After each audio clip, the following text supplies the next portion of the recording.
Well, it's been a while since I streamed from PlayStation 5 directly, so I don't even know if this microphone even works. But I figured, why not? You know what's funny? I'm actually playing this on my ultra wide screen, and it really doesn't look that bad.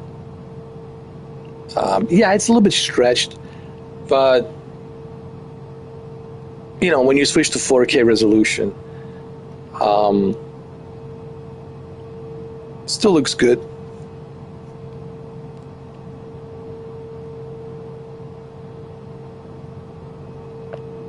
Obviously, I cannot, broadcast this in ultra wide because you have to understand, only I can see it, because what's basically happening is, I might do a video, I might show it to you so you can see exactly what I'm talking about. My Samsung, my Samsung ultra wide, it's basically synchronizing the picture. Yes, you guys are seeing it 16:9. That's because PlayStation cannot put out the ratio of 32:9. But I'm kind of like cheating it, stretching the picture, stretching it. That's what she said. Anyway, I just wanted to let you know that I am actually streaming not from my office, but from my bedroom, my other room in the bedroom, where I have my ultra wide, and I'll make a video and I'll show it to you after the live stream so you can see what I'm talking about. It's really not that bad. Yes, it's stretched out, but it's still good, But anyway, this is CJ4. I know where the lights are now. The lights are right here. There's the lights, man. I've been having issues with these lights, trying to find them. Well, there they are, right there. Cabin lights, right there. I think they're turned on, are they? Yeah. Wait, cabin lights?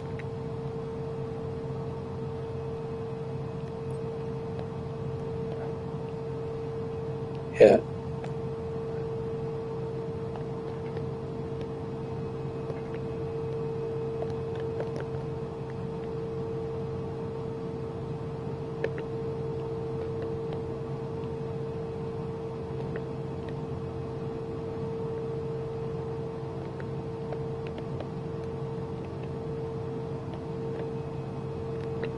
I think it's turned on.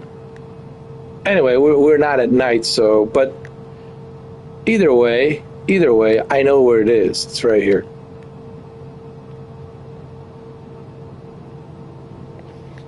Okay, let me see something.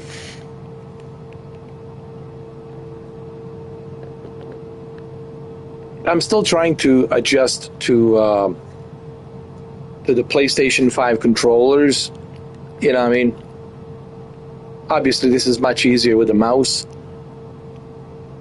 but it's fine. Let me tell you, there's absolutely nothing wrong with using the PS5 controller. I did try the gyro. I really couldn't get into gyro. The gyro is too sensitive to me. It just feels too sensitive. If they can maybe have some, way of maybe calibrating the gyro, but it's too sensitive. I would not recommend using a gyro. It's just too sensitive.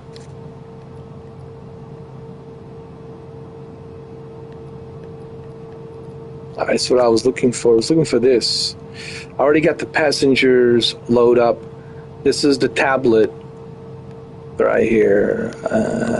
Let me see. I got the fuel all filled up, ready to go.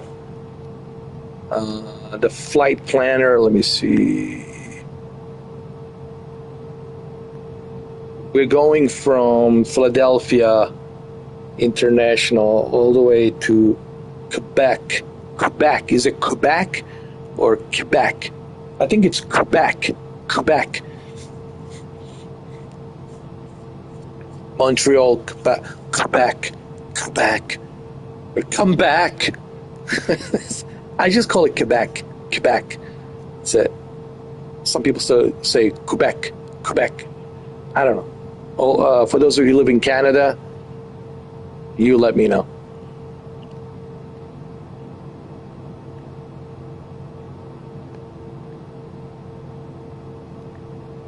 All right, let me see. Good. Okay. Good enough. All right.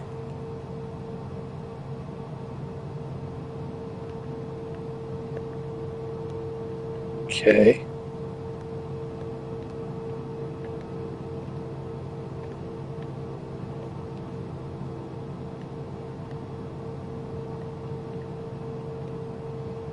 All right, well, we can close this for now. We don't need it. We can also see it here as well. I don't know, this CJ4, it's starting to grow on me a little bit. I have to be honest. I don't know.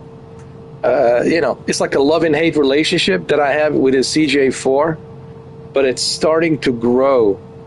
It's slowly starting to grow on me in a good way.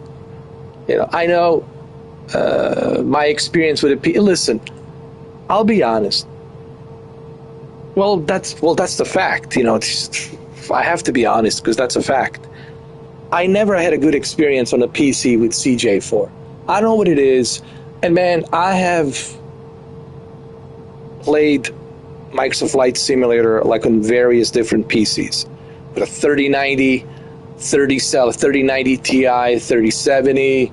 I have played it on my 4070 gaming laptop, on my other gaming laptops.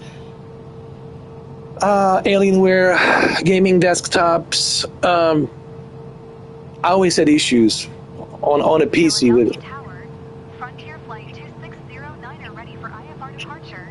Runway 27 left. Copy that. We're not ready yet. God, you guys can hear this, right? It's gonna be a problem. Oh, roger that, or your 49er or your 29er. This interruption from ATC. Runway 27 left. Frontier Flight 2609. Anyway, what I was about to say is I always had issues on the PC with a CJ4 private jet. I don't know why. Maybe it's just me, my bad luck, but I always had issues on a PC version. And here we are on a PlayStation version, as I told you. No issues. Smooth as a butter. There's an Airbus right there. A320. All right, I think we need to get in touch with ATC. By the way, I'm using the microphone from the PlayStation. This is all directly from PlayStation. I'm not in my office, obviously. I'm not in my studio. Usually, obviously, I stream from the studio so you can see me with a professional microphone, green screen, and all that, and OBS. But I just wanted to see how it is when you're streaming this directly, from the PlayStation. So you guys can leave me feedback, let me know, etc., etc.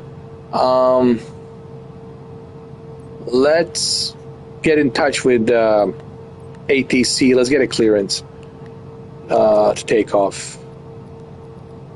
Did I select my...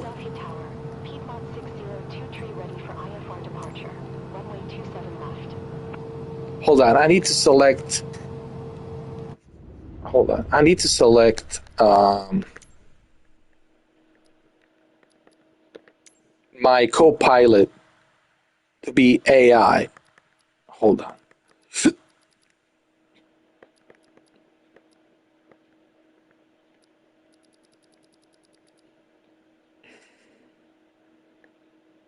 Is it under assistance? Yeah, it is assistance. Yeah, I would not recommend gyro, guys. Do not use gyro.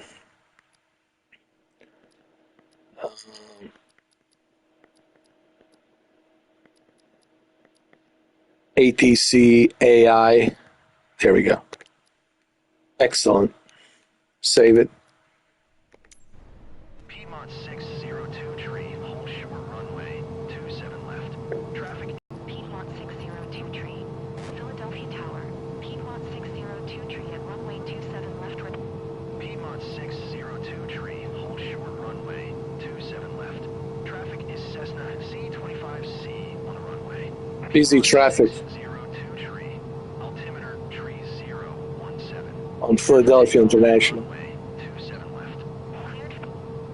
All right, let's get a clearance. 2609er contact, Philadelphia departure on 119.75. Good day. Frontier flight 2609er. I think we got a clearance, didn't we? Frontier flight 2609er. Did you copy? 119.75 for Frontier Flight 2609er.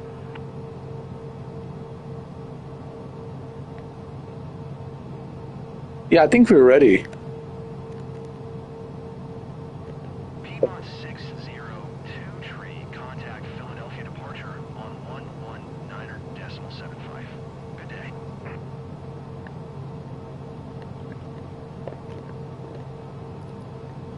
Yeah, I think we're good.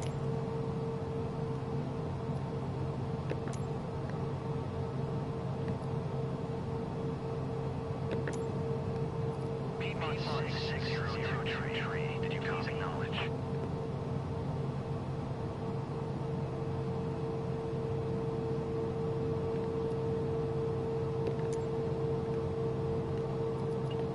Yeah, I think we're good. We got a clearance. We're good.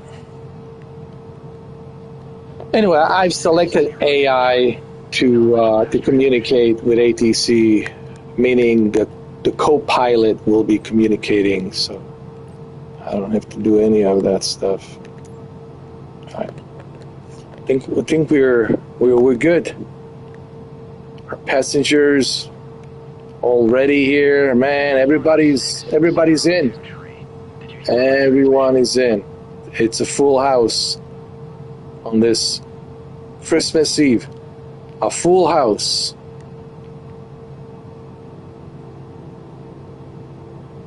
All right, let's go. It's time to take off. Piedmont 602 tree, IFR flight plan is canceled. Radar service terminated. Squawk 1200, maintain VFR. Frequency change approved. Good day. Here we go.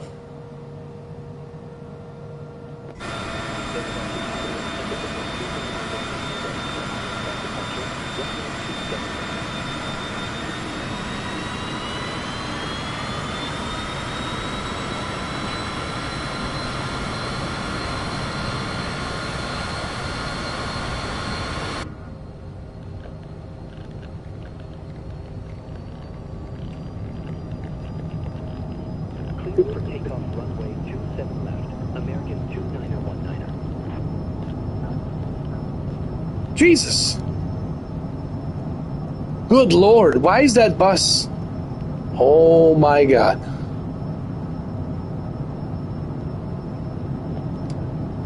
Did you see that bus? Sierra, continue for west departure. Did you see that?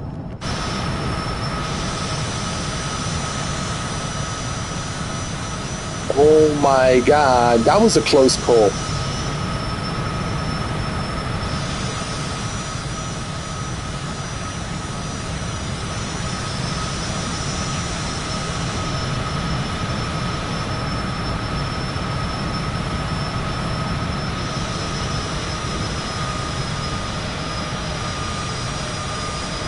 Looking good.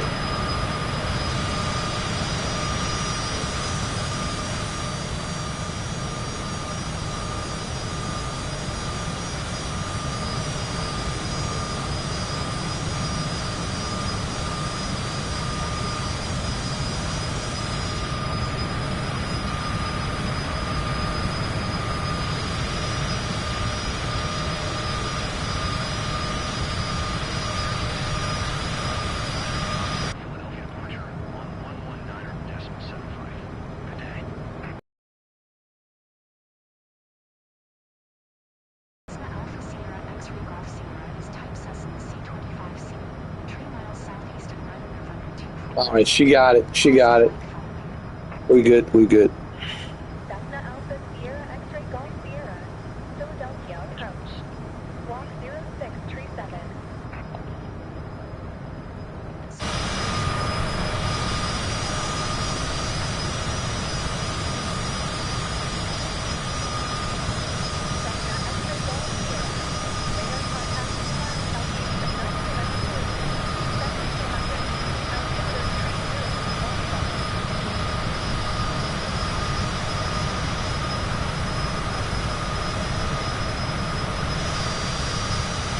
This is very impressive.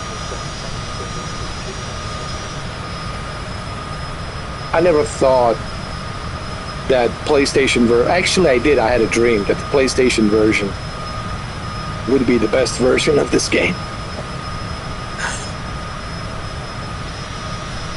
Can't wait for PSVR 2. That's going to be a real treat.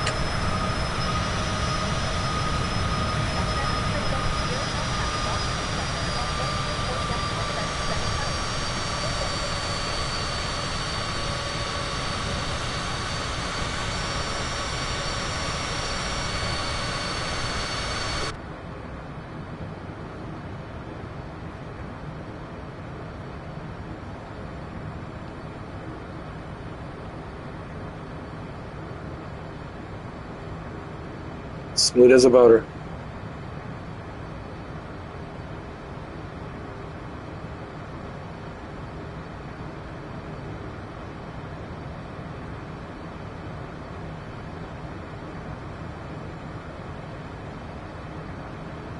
Philadelphia Tower, Blue Street 5024 at runway 27 left, ready for departure. IFR to Cincinnati. It's so nice to be able to play this game without any mishaps, without any hiccups.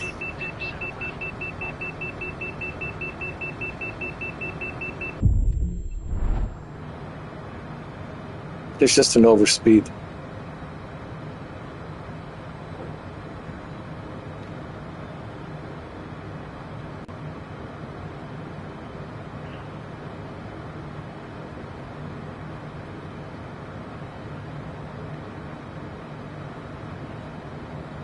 Autopilot.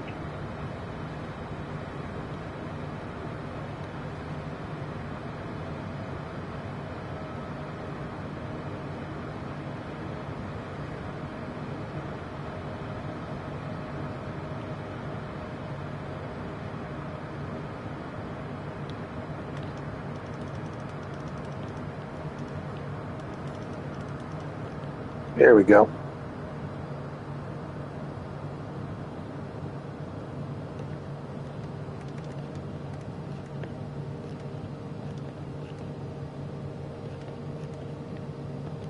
That's better.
All right. Now we can enjoy the scenery.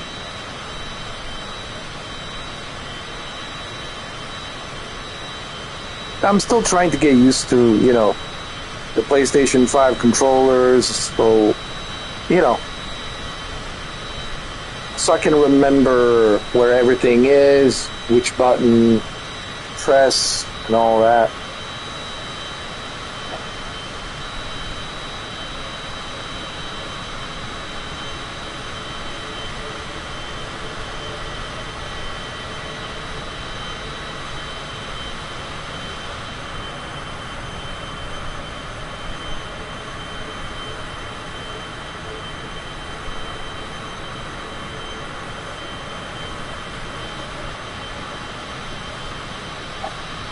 All right.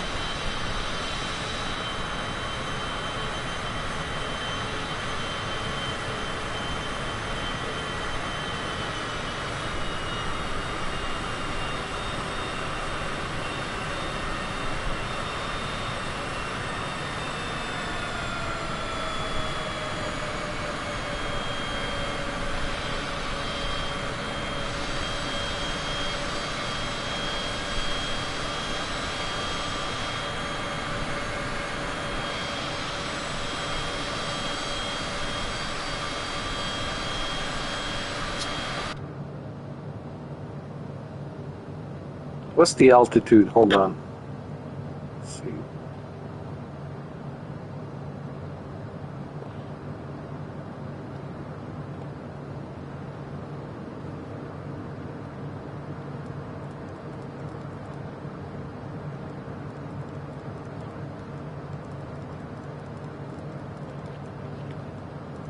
No, the altitude should be much lower than this. Let's bring the altitude down to, like, I don't know, 14,000 feet. Let's keep it there, 14,000 feet.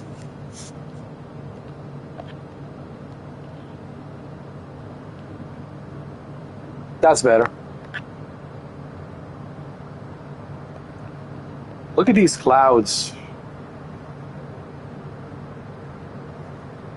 PlayStation 5 is doing a phenomenal job rendering all of this. I'm really impressed.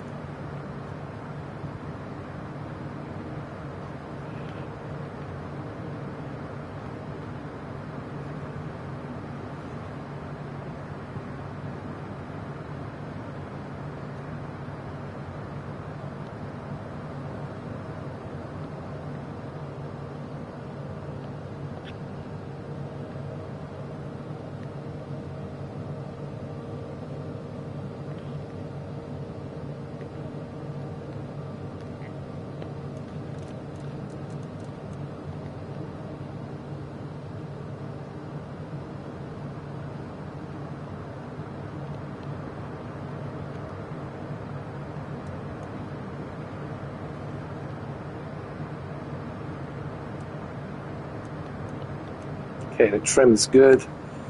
No, wait.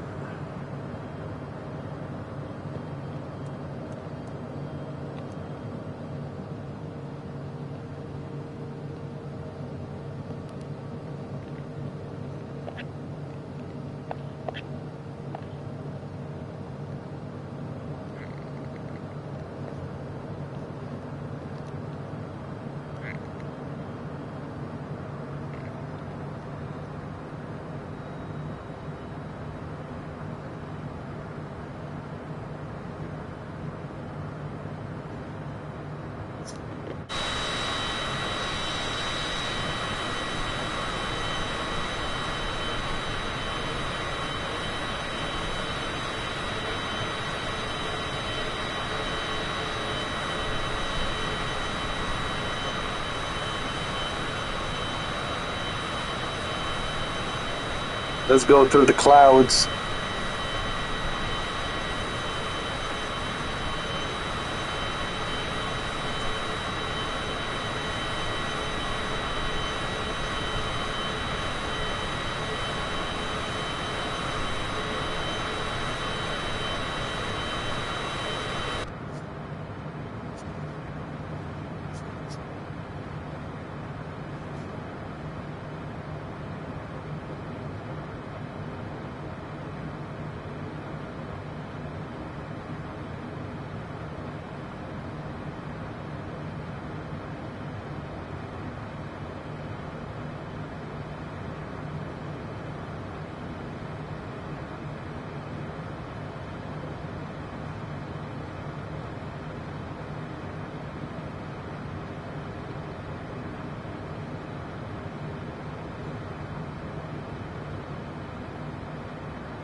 Washington Center, United 2612 is passing 11,100, climbing 13,000. United 2612, Washington Center, altimeter tree 015. Radar contact, continue.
trimming was way out of balance, was way off.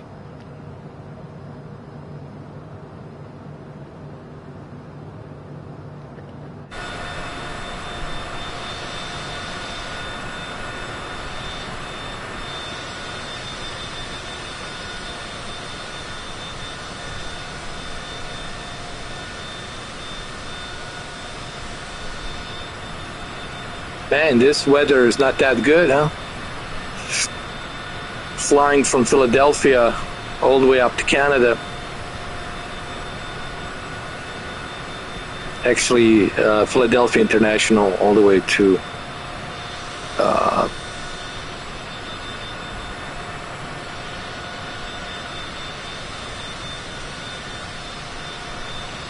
Quebec, Montreal.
Yeah, I would rather have artificial intelligence automatically trim my plane for me because, man, it's just unplayable.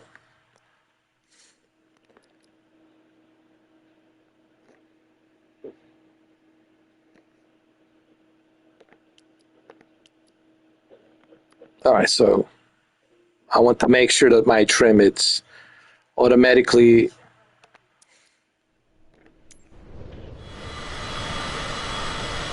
All right, see now the trimming, it's leveling up. I was about to say, oh my God.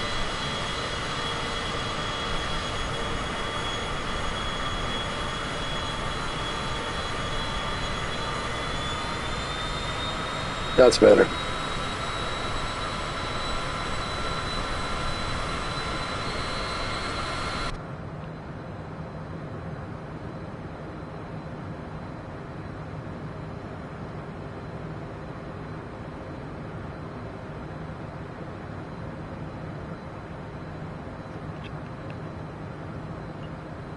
have to be honest, the weather, it's really not all that great. A lot of clouds formation, very dense cloud formation, you know what I mean? So,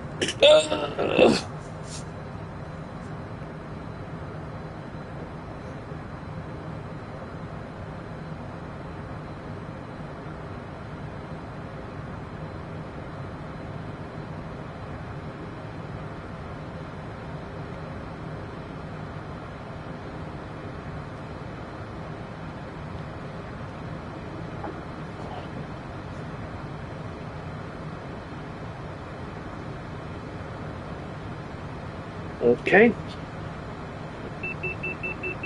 Is that overspeed?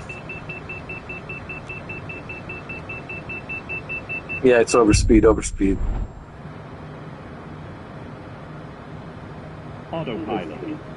You know what? There's another thing I want to turn off. The G-force. Where's that G-force crap? You know, it's just where's the flight model?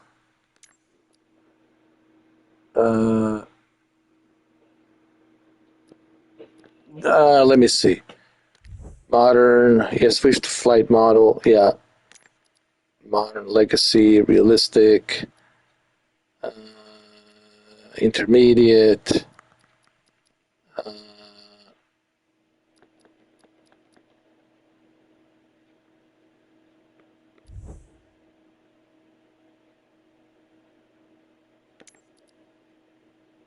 Let me see the modern.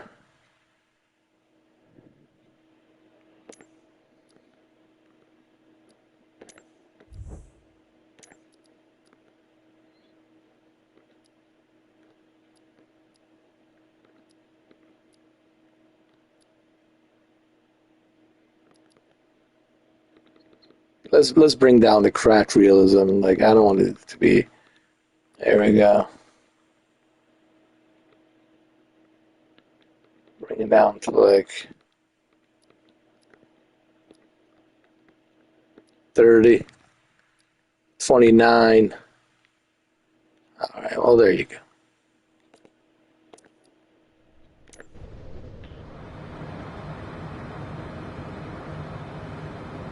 That's better.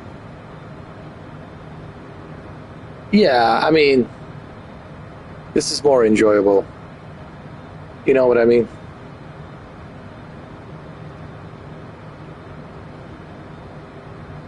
Way better.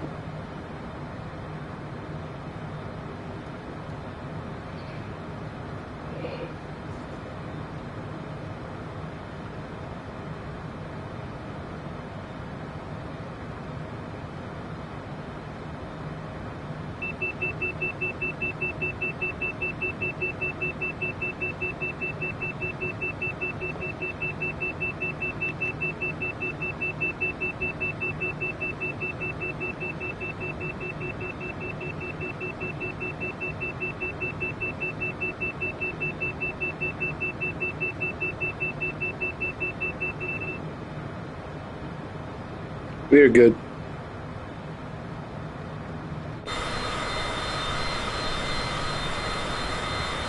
This is real time. Me flying from Philadelphia International all the way to Quebec, Montreal.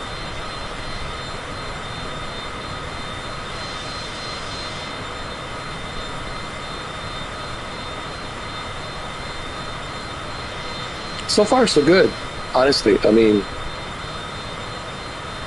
it is so nice to have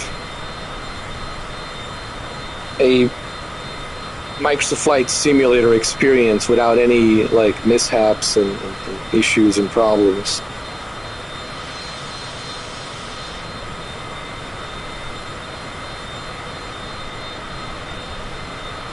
PlayStation VR 2, it's really rare. This game is going to really shine. Once you put on that VR headset, I'm telling you, it'll be difficult to take it off. Especially if you never tried like a flight simulator in VR. It's a whole different ball game.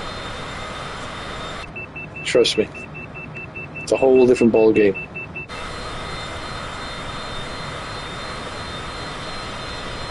But this CJ4 citation, it's kind of growing on me.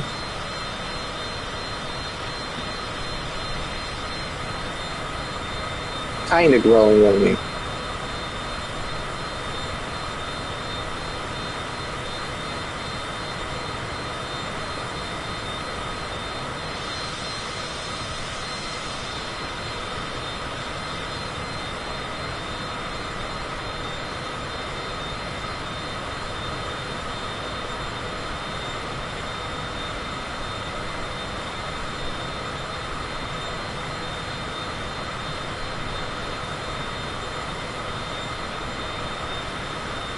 Why is the radio so quiet?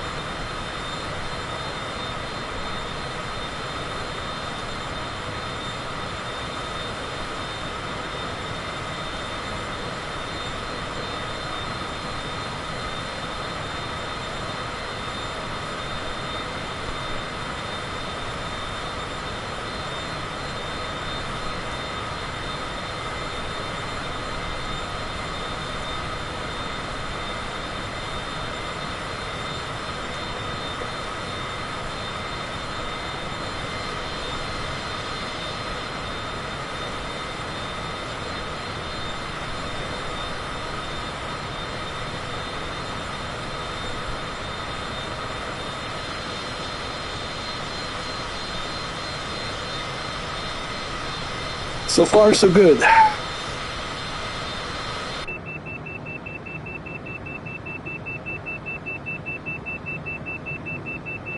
That's fine. Don't worry about that sound. Everybody, relax. It's a normal sound. Maybe overspeeding a little bit. Alright. Nothing to worry.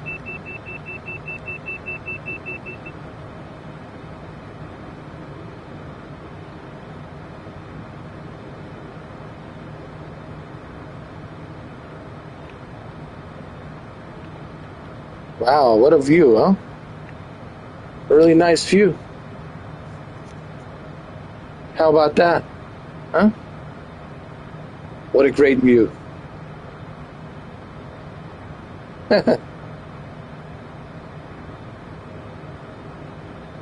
It's so surreal to even think that I'm playing this on PlayStation.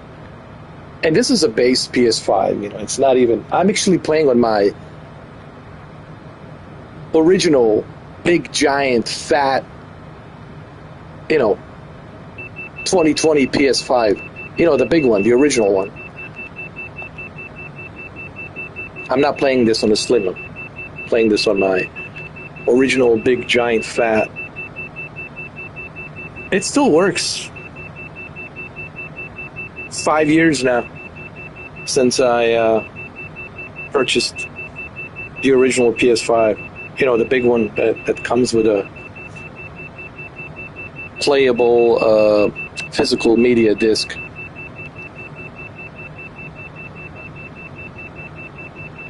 But I also want to play this on a PlayStation Portal. Check it out, see how it is on a Portal. And then also, I can't wait, you know, for the PlayStation VR 2. All right, what's for the sound? All right, I know we're overspeeding, are we?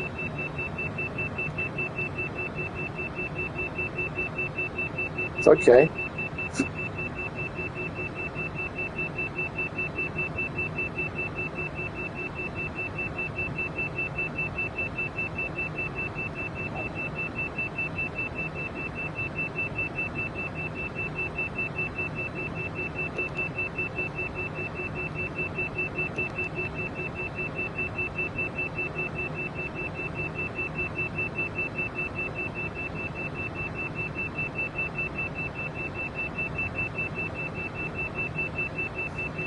You know, I want to turn off these warning sounds. It's just, I don't need them. I really don't.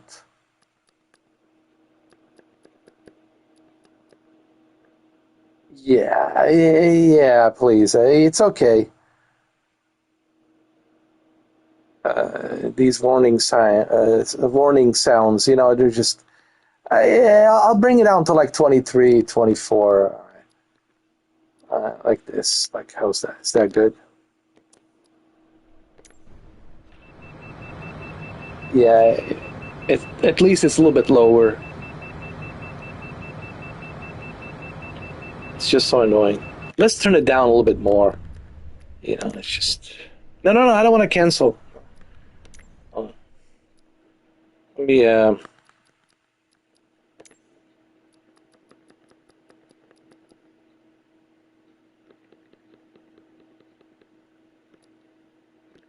about 15? Leave it at 15. Yeah, that's better. It's not too loud.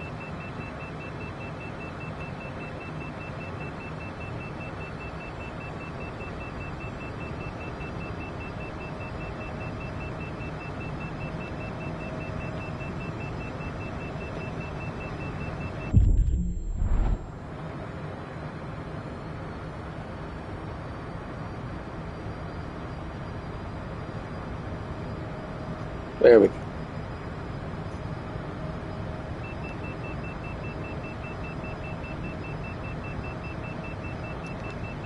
Why is there engine fire warning?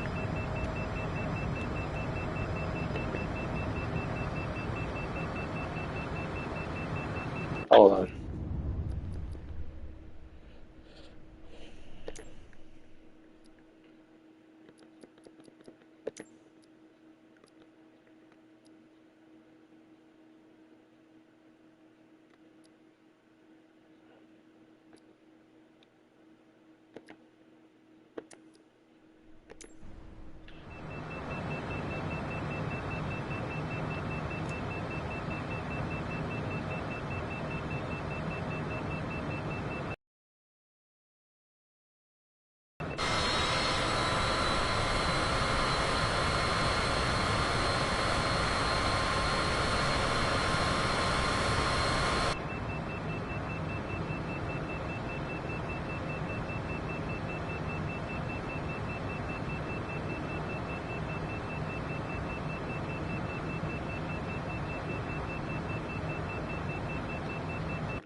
Hold on, I need to adjust a couple of things.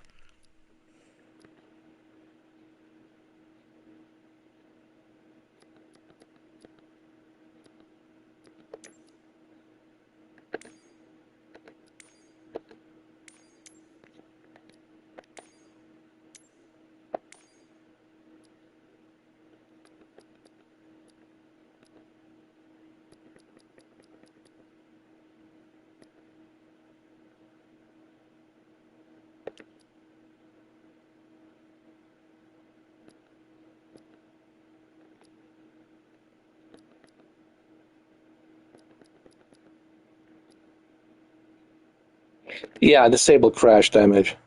Yeah, disable aircraft stress damage. Yeah.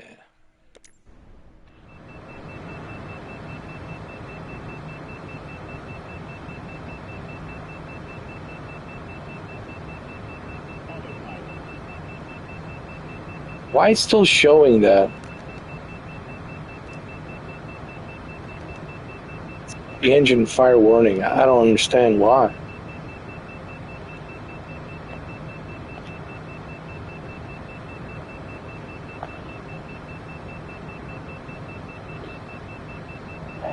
You know, this CJ4 is such a strange airplane.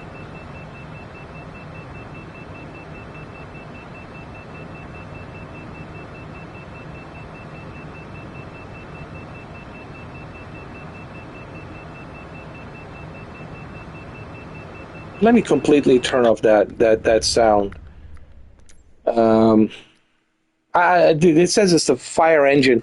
Like, there's nothing wrong with the engine.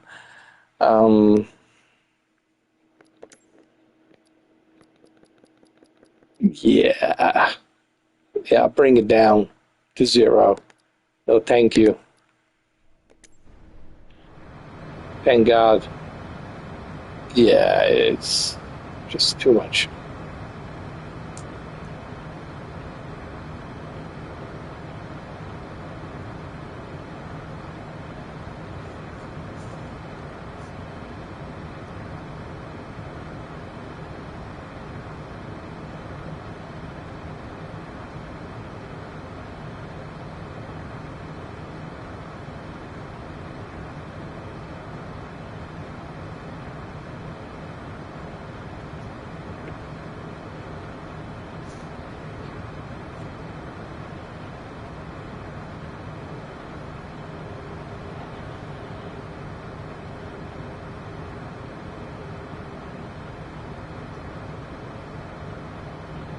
That's better.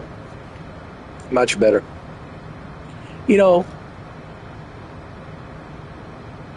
everything's on default, so I have to adjust everything. You know what I mean?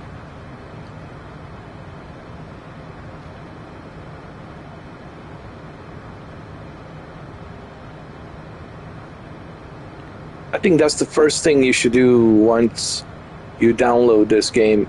You should go to your settings and adjust all of this. You know, your flight, um,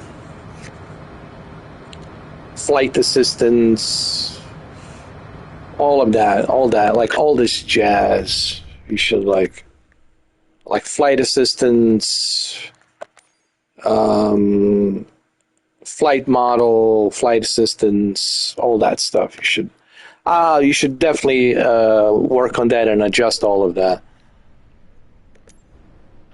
I would not recommend using gyro. It's the problem with the gyro is it's just too sensitive.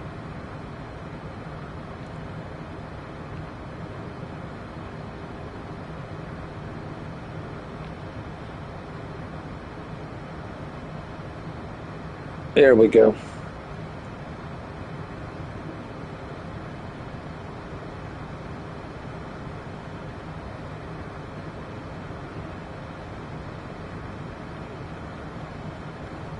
That's better. Smooth as a butter.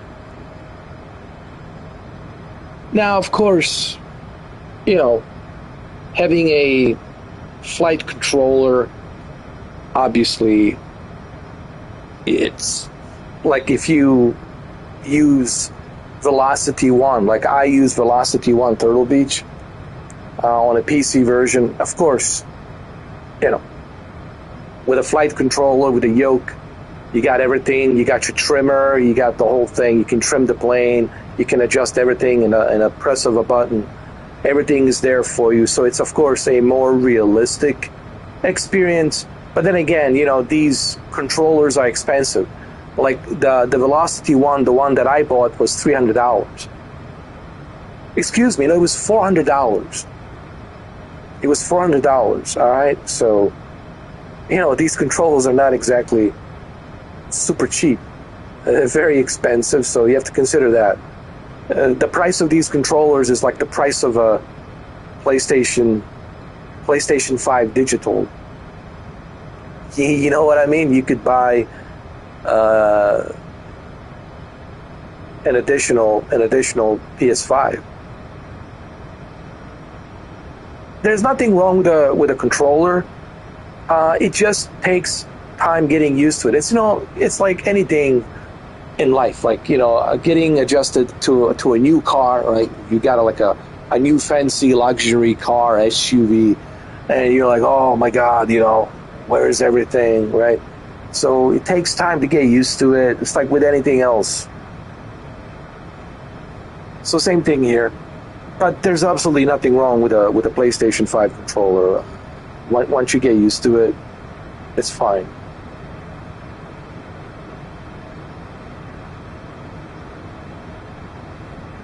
So the only controller right now that's compatible with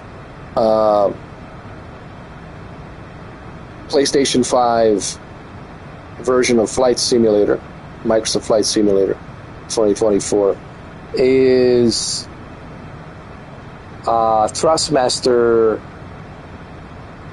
T-Flight Hottest 4. You know, the one that was released for PlayStation 4.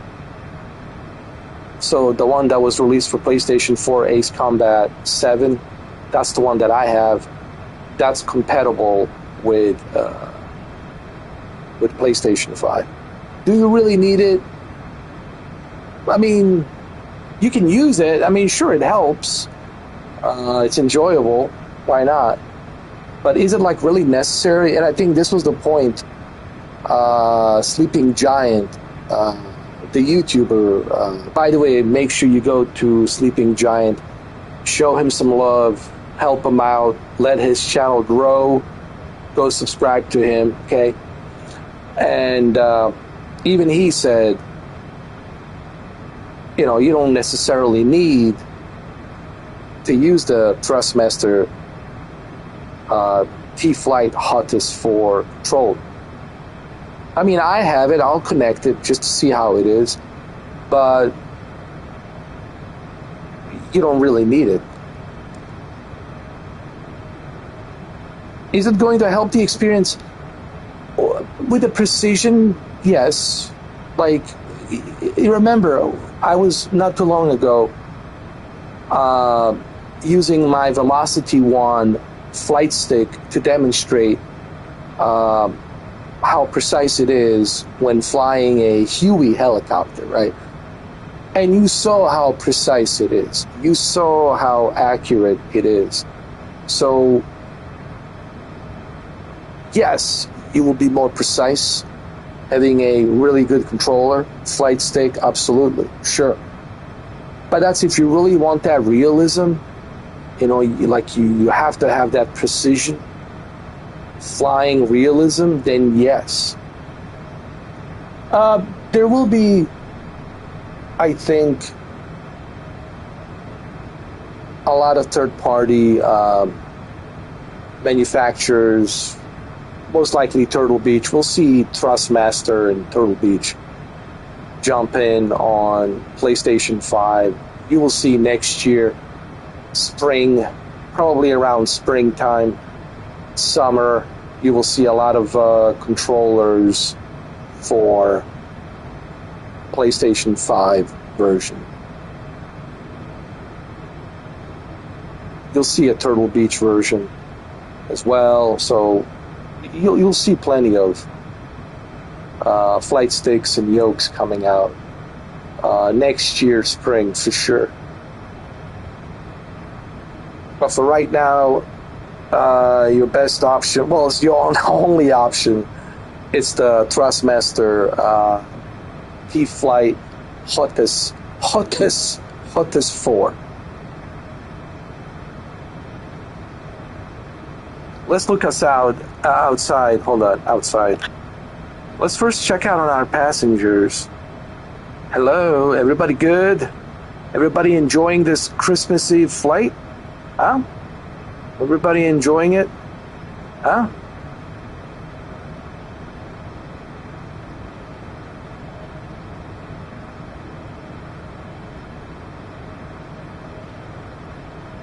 Hey, why don't you come down to LA? Have a few drinks, a few laughs,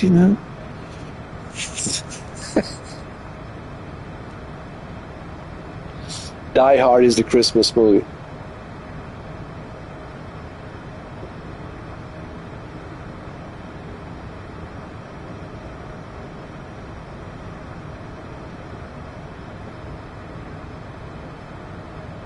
I don't care what anybody says. Die Hard is the Christmas movie. That's it. There's no debate. The debate, it's non-existent. I don't care what anybody says. There's nothing you can tell me that's going to convince me otherwise. Bruce Willis, John McClane, Die Hard movie is the Christmas movie. That's it. Nothing else there to say. It's not out for the debate. Yeah, come down to LA, have a few drinks, have a few laughs. And then he's, going through all the, ventilation, the elevator shafts with a lighter. Yeah, have a few laughs. Oh, shit. Hold on.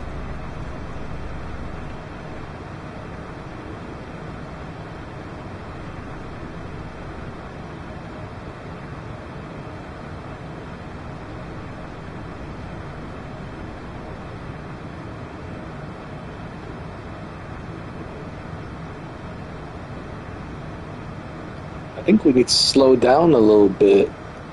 Yeah, slow down that speed a little bit, huh? There you go. Hopefully the gear will come down this time. hopefully. Well, let's see if the gear works. Now we can't do it now. Right now, we're going too fast.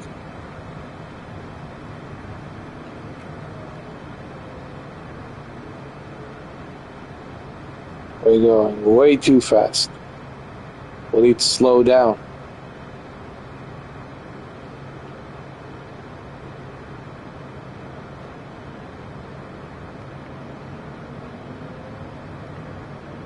That's better.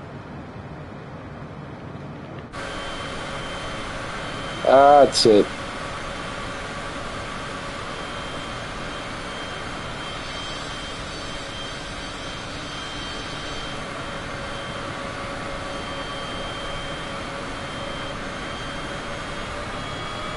Hey, what's up, Shuki? How you doing, man?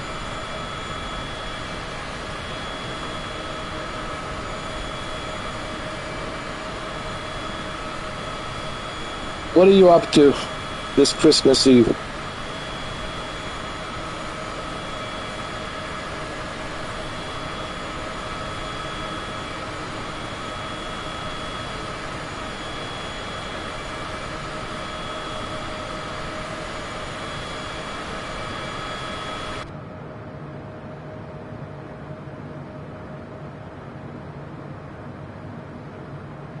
I think that's pretty much everyone.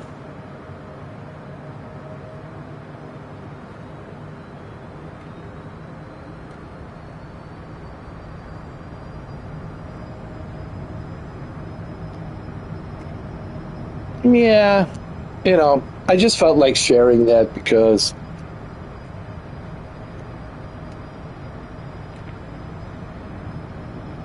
I try not to think about it too much. It's something I just wanted to share with you guys, but I don't really focus too much on it. Like, I just wanted to let you know what I'm feeling, but I think everybody's pretty much feeling the same way. It's just we're living in a different world. Things are different. But thinking about it really is not going to do any good because there's nothing you can do about it. I mean, there's really nothing you can do about it. It's the way it is. The way it is. Just try to make the best of it. But I felt like I rarely ever talk about how I feel and all that. So I just felt like on that video, you guys want to know really how I'm feeling? Well, that's how I'm feeling, but that doesn't mean that I'm feeling like that 24/7. I just something that I acknowledge, all right, well, this is what it is. This is how it is. It is what it is. I don't know how long it's going to be like this, but I'm not gonna think about it 24/7. But I just wanted to point out something. It was more like a test, just to see, am I the only one that's feeling this, or are other people kind of feeling the same thing that I'm feeling? Because if it's just me, well then, holy shit. But no, it's a lot of people. It's just people don't want to talk about it. You have to remember, man. People are good actors. Everybody's acting. Being an actor is not that difficult because everyone's acting. Everyone's putting on an acting face because no one is really being 100% with you. So people never really tell you what's on their mind because it's not because they're trying to be secretive. It's just they're trying to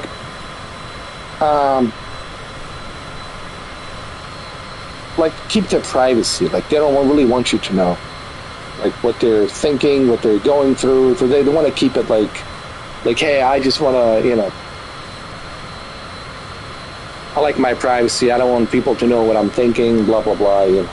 But more or less, I think everyone feels the same way. I think it's pretty obvious.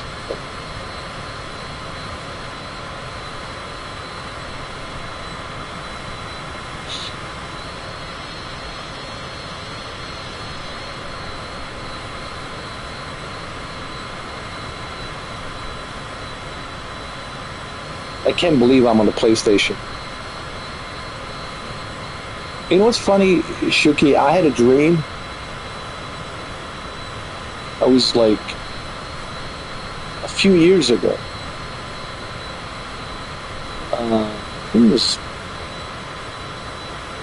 I think I had a dream in 2023.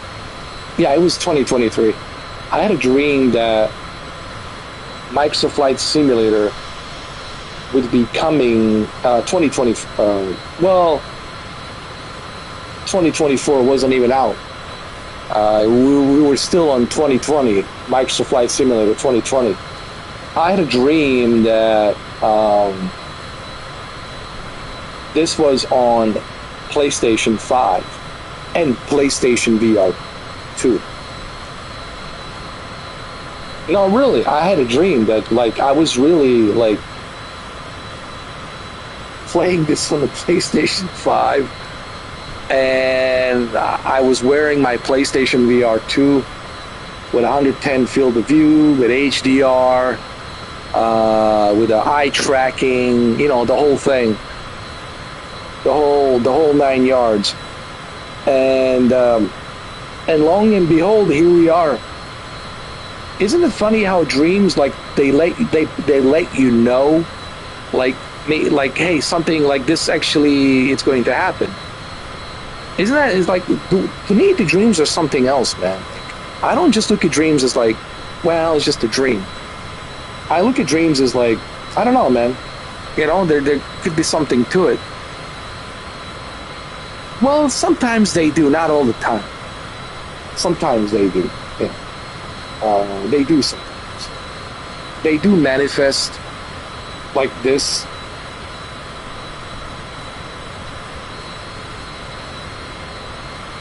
I remember everyone was telling me, no, this is strictly Microsoft. Oh, all those Xbox fanboys. Oh my God. I'll never forget.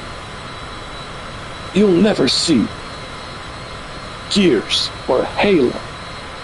You'll never see any of the Xbox games on the PlayStation. Where are those guys? Where are those hardcore? Yeah, where are those hardcore Xbox fanboys now? Where are they?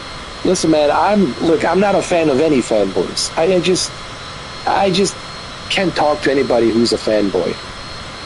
Because, you know, talking to a fanboy, it's like talking to like some lunatic in a nut house with a straight jacket. You know, like you're not gonna get anywhere talking to a fanboy. It's like talking to a troll or talking to a bot. You know, it's like it's a waste of time. So like there's really nothing for me to associate myself. You know? Yeah, it's stupid, man. It really is just so stupid being a fanboy. I mean, you can enjoy. You can listen. Don't get me wrong, man. You can have a preference. You can have a preference. Just don't go hardcore. Don't go all the way like a cult mentality. You know, one of us.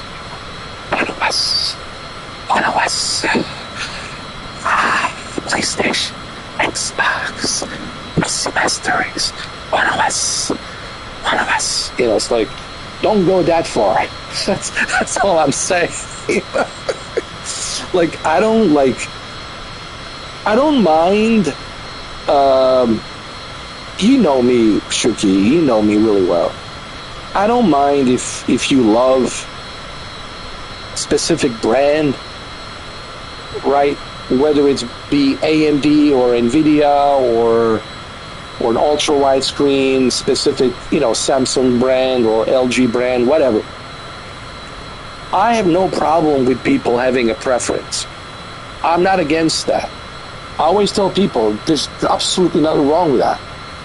Having a preference, that's the whole thing of being a human. You have a preference. That's why, you know, we all have different preferences.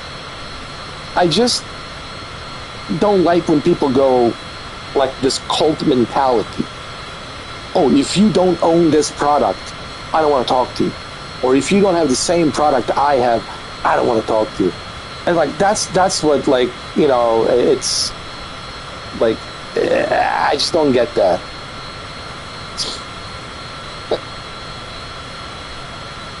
Have I ever played any Ace Combat games? Oh yeah, I played all of them. Played all of them. Since PlayStation 2 days. Yeah, I remember getting a PlayStation 2 in 2001. No, actually, yeah, in 2001. Summer of 2001, I got my PlayStation. Ace Combat 4, Ace Combat 5, then on Xbox 360, Ace Combat 6, and of course, Ace Combat 7. So I played all of them.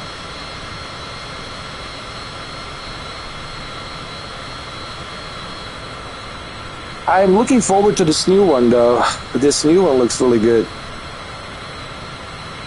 It looks like a Top Gun. Like the US Navy. It's straight out of Maverick. It's like an anime version of Maverick. I can't wait, man. That's the one game I'm going to pre-order. Like, I don't care, dude. Like, you know, there's some games, like, I don't care. Like, Grand Theft Auto 6, that's it. Like, I don't have to think about that. Like, there's certain games, like, I'm just pre-ordering. I don't care. And Ace Combat 8, it's certainly one of them.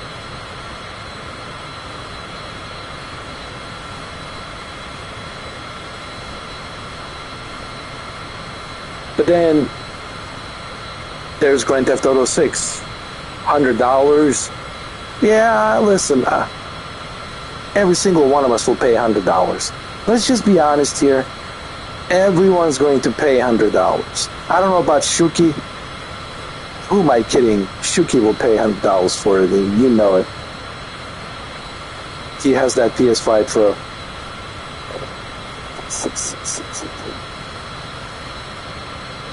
It's pretty obvious. Like games like Grand Theft Auto 6, that's obvious. But for me, Ace Combat, yeah, I've been a huge fan of Ace Combat. So, yeah, looking forward. Resident Evil 9 Requiem.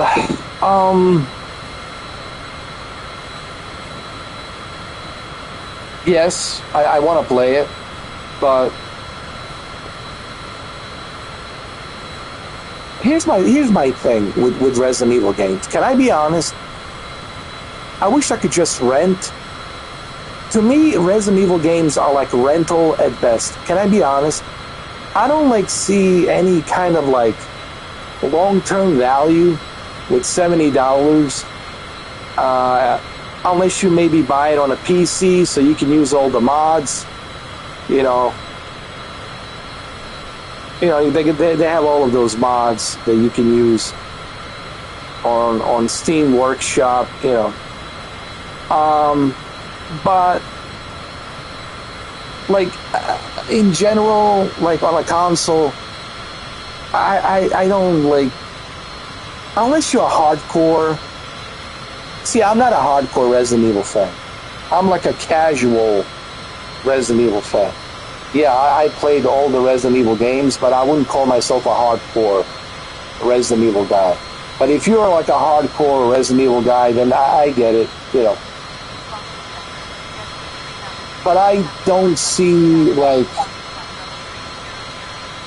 I don't see like myself owning, buying, paying $70 for Resident Evil 9 Requiem. I wish I could rent it. I mean, yeah, I could, but I have to pay for that ridiculous, you know, GameFly. GameFly is like $70 a month. Like, Jesus Christ.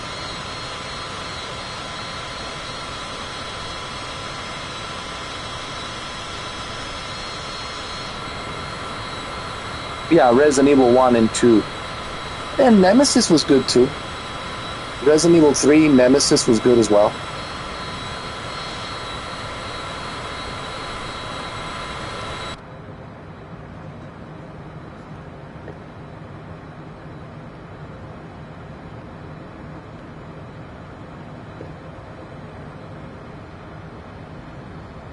Oh yeah, and Resident Evil 4, of course. Resident Evil 4. Oh yeah, Resident Evil 4. Resident Evil. I played it on on MetaQuest 2. I played Resident Evil 4, and I also played it on PlayStation VR 2, I believe. Yeah.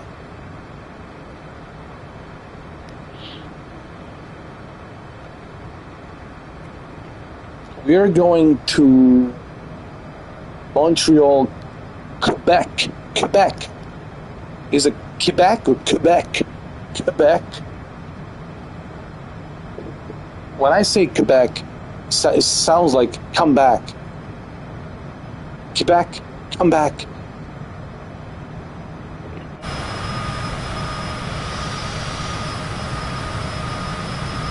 Yeah. I played it on the PSVR 2. It was really good. Just wait till you see how good this is going to look. Imagine this. You'll be able to talk to her. You'll be able to walk around here, chill out, take a seat, have a conversation with everyone. You can even talk to her, chill out here and just enjoy the view. Listen to some Spotify.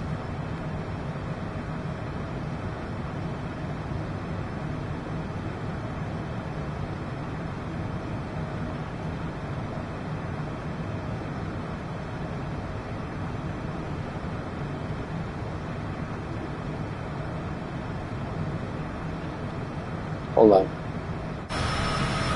Speaking of Spotify, recently I created this playlist because I love Tiesto. I mean, I listen to all kinds of music. I listen to rock, hip hop, you name it. But I also,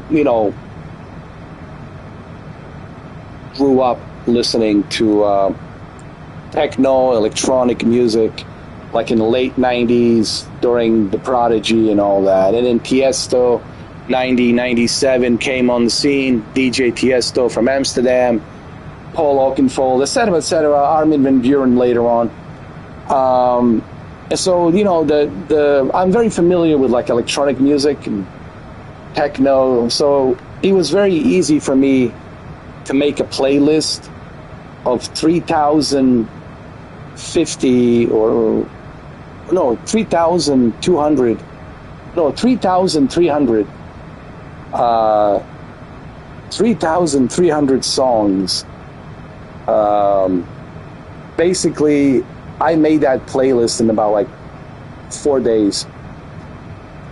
And it's all the best, like, Tiesto tracks and everything that he produced and all the artists that he worked with, all the artists that he inspired. So it's free. It's out there, man. I'm sharing it on you can just type in, search Tiesto, and you'll see it. It's right next to, like, when you search for Tiesto on a playlist, you will see Tiesto Universe Radio. So Tiesto Universe Radio, that is me. That's my playlist. That is me. John Wick Returns, Schnitzlinator, Get to the Chopper. That is me. I created that, and it's right there. I can't believe it. Like, that playlist, it's sitting right there next to the Spotify DJ Tiesto playlist. It's right there. I created it for you guys so you can just, listen to it. And what's so cool about this playlist, they're all different tracks. It's a mixture of everything. It's really nicely done.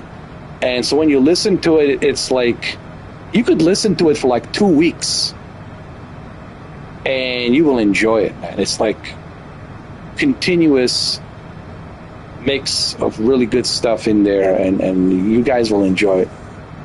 It'll take 2 weeks to listen to the whole thing. I just decided, like, why not?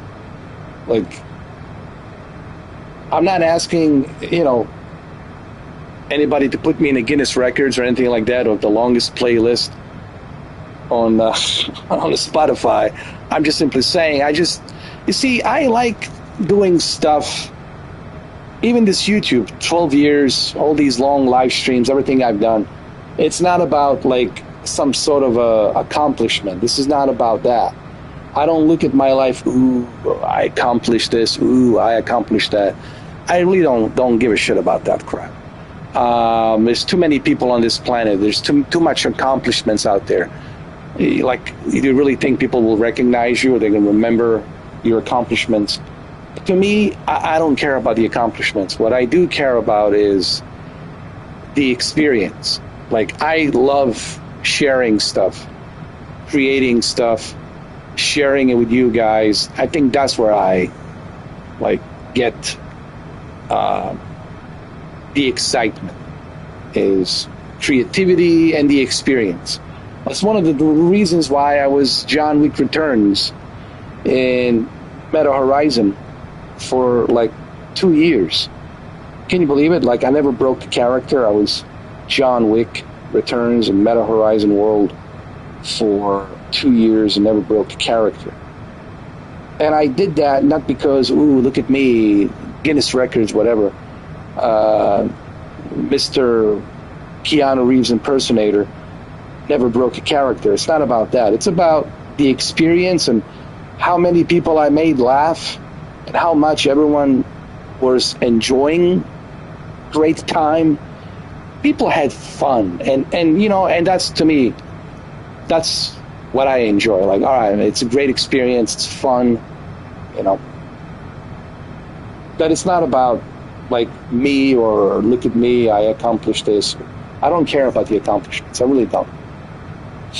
I look at life as experience, and you can look back at all of those experiences and then you can say, well, man, I lived a good life, you know. It was a great ride, it was a great experience. So you can look back at something and say, well, that was a great ride. I had a great ride, right? That was fun. And I think that's all you can hope for in life, you know? That you live long enough to have those experiences, to enjoy those experiences. But don't get too stuck on the money and ooh, the titles and diplomas and look at me. You know, if you get stuck on that, you'll never be happy. You're always going to be feeling, you know, unfulfilled, because you're always looking for something else to brag about. Like, look at me, look at me, look at me. And then I used to be like that when I was younger. When I was like in my 20s, I was like, you know, look at me, blah, blah, blah. And then once I, you know, got into my 30s, late 30s, I realized, man, it's all bullshit. You know, like, it's not about that. It's about experiences, right? Sharing those experiences with other people, remembering those experiences. You know, isn't that great when you can lay down on the bed and just take a deep breath, close your eyes, and just remember all those great memories that you had? Like, I'll give one example, like the great memories that Shuki had with his cat. You know, how much that cat meant to him. You know, it's those shared memories. You know, that cat was very important to him. He was his best friend. And so I'm just using one example. It doesn't have to be a pet. It could be anything. But you see, it doesn't always has to be a good experience. It could be a bad experience. You see, this is something that I forgot to mention when I was making the video the other day. Was it yesterday? I take both, bad and good. You see, I don't just lean towards the good. I sometimes look at the bad experience and say, well, that was fun. Me having all those drama, you know, or dealing with this or dealing with that. That was kind of ridiculous, but it was also funny, right? You can kind of laugh at it. Even at bad things, you can laugh about it. Like, you know, all the beefs that you had, all the fights that you had with people who didn't like you or whatever, or vice versa, you know. So I take the good with the bad and bad with the good, you know. it's a, I'm saying, Shuki, it's a collective experience, man. A lot of, yeah, sure, you want to focus on the good memories because the good memories are fun memories, right? But it's also fun to look at the bad memories too, because you can kind of look at bad memories and say, well, that was hilarious. That was stupid, but that was also hilarious. You can kind of laugh at it, find the silver lining, and just it's the collective of experience, man. It's just what it's about, And yeah, you will make mistakes. That's just part of being a human, man. If you never make a mistake, well, then how you gonna know the difference between right and wrong? How you gonna know the difference between the good principle, the bad principle? There's bad principles. Bad principles, the things that you do that you shouldn't be doing, right? Like being a jerk, being a douchebag. But there's a reason why the God put the douchebags on the earth, put, assholes on the earth, and all these individuals, narcissistic individuals. It's a collective experience, It's like, so you can kind of get a taste of all of the above,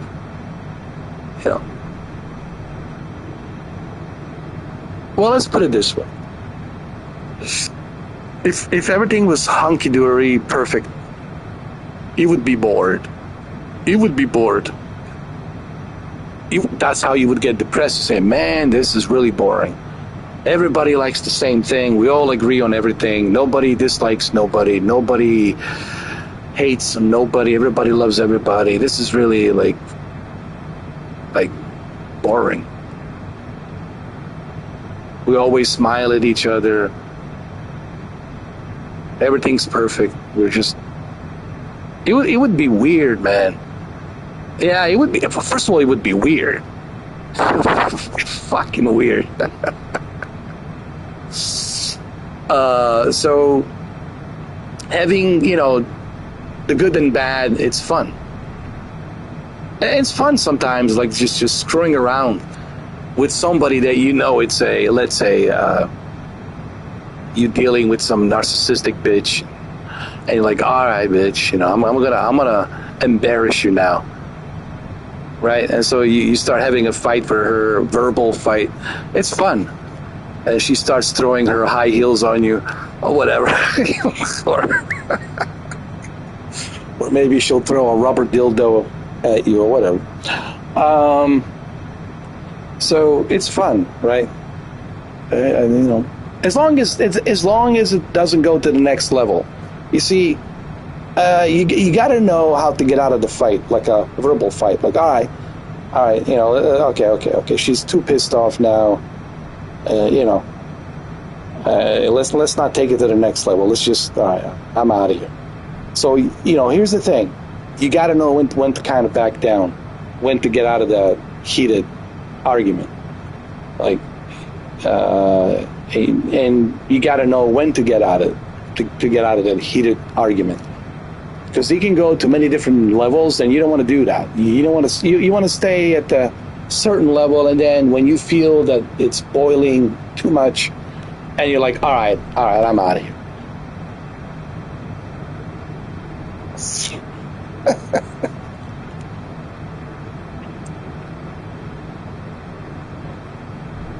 So take the good with the bad, and bad with the good, and good principle, bad principle. It's all good, man.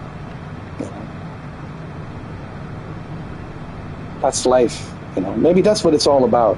Maybe listen. Maybe it's always been like this. It's just the problem nowadays is everybody's connected. Well, I can't really say it was always like this. But the reason it was never like this is because we didn't have all of this technology. We didn't have all of this that we have right now. Like me talking to this controller, plastic controller, right? To the entire world, right? We didn't have that ability. The only way you can talk to the world, you had to actually get certified for ham radio, amateur radio, right? My father was into ham radios and amateur radio. And, getting a certification for an amateur radio, and those ham radios are very expensive. But that was like the only way that you could actually establish communication with somebody from another continent, from a different continent, or, different country. That was back in the 70s and 80s, and even early 90s. But now, dude, you could connect with somebody through Zoom in Bangladesh, in Zimbabwe, in Tungusia. You can connect with anybody. Everything's connected, and you hear every little news. If somebody farted in Tungusia, you'll know about it. If somebody took a piss in Tungusia, you'll know exactly who took a piss and where. It's because everything's connected 24/7, every second, every minute, 365 days a year. And I think this is maybe why some people are, having a difficult time, because it's too much information for your brain. Like, man, that's too much. That's how you get, PTSD, post traumatic stress disorder, right? Like if you're watching too much graphic shit, like, watching these, violent videos or whatever that's out there, or if you're watching disturbing videos, right? You've seen, there's plenty of those videos out there, So, you want to avoid that crap. Negative news, right? Negative stuff, But the thing is, we're suckers for negative shit. We want to click on it. And that's the problem. Like, oh man, I need to see this. I don't want to really watch this. It's graphic, but damn it, I need to see this. And and then we can't help ourselves. And then we have PTSD, all that shit. Because your brain is memorizing all of those violent videos that you've been watching, all this violent crap around the world. Because you're being fed negative news constantly. And it's not good for you, man. Like, you have to put boundaries, man. You know what I mean? Yeah, it's like having a Superman super hearing, Slavic one. It's too much at once. Like, you're not supposed to get all that information. There's always going to be some bad shit happening, man. There's too many people on this planet, man. It is what it is. But the problem is, if you are constantly feeding your brain all that information, that's not good for your brain, man. Your brain's like, man, we can't take this anymore. It's just too much. And then you start having, PTSD and start freaking out and anxiety and all this shit. So you have to put boundaries, man. If you're going to be on the internet, if you're going to be online, internet can be very addictive. There's no question about it. Dopamine, all that shit. So you have to be the manager of your own mind. You have to manage your own mind. You have to put the boundaries. You have to say, all right, I will only use this much of YouTube today. I will only use this much of internet today. That's it. I will only look at my phone this much. That's it. And do that. But the problem is, we're so addicted to it that we can't help ourselves. We're glued into these devices. We're glued into these monitors. We constantly have to be, fed all this information. Oh, there's no question about it. Internet can be very dangerous. But that's why you have to put boundaries. Too much of anything's bad for you. Listen, too much of milk is bad. Listen, it's not just internet. It's anything. Like, you got to put boundaries, man. Too much of anything's bad for you, man. You gotta have a balance. The key word is balance. You gotta balance everything. Everything needs a balance. I'm not saying don't use the internet. I'm not saying don't watch the YouTube. I'm not saying don't check your phone. But the problem is that's what people do nonstop, 24/7. They're glued to these devices. And it's pretty bizarre. Yeah. I mean, even right now, you were watching this, you're listening to me, and you're like, why am I watching this guy? I don't know. It's something interesting he's saying, etc., etc. And I want to hear what he has to say. And it's the curiosity that your mind has. What is he thinking? What is he saying? Etc., etc., etc. And it's like a dopamine thing. Joe Rogan talked about this. I mean, he's doing the most successful podcast of all time, dude. Globally, his podcast is like, holy shit, right? Joe Rogan podcast. Oh my God. Right? But even he said, like, you gotta put boundaries. I do listen to Joe Rogan, but I don't listen to him every day. Like, the last podcast I've seen was with Ethan Hawke. That's it. I haven't watched anything else prior to that or anything after that. I saw that with Ethan Hawke podcast. It was really good, really, really good. And then I saw another podcast, a really short 1 hour podcast with Michael Bean and James Cameron. Michael Bean doing a podcast with his longtime film director, James Cameron. And that was it. That's it. Like, that's it. That's all I need. Yeah. So, like, you have to put boundaries. Because the internet doesn't care. Internet's like infinite of everything. It's an infinite of everything. And then there's, like, you can go forever. It's like this. It never ends. It's just infinite, like a universe. Infinite of everything. So you have to be the manager of your mind, and you have to set the boundaries and rules. Am I going to see Avatar: Fire and Ash? I will, but I don't know when. I do plan on seeing it. I just don't know when.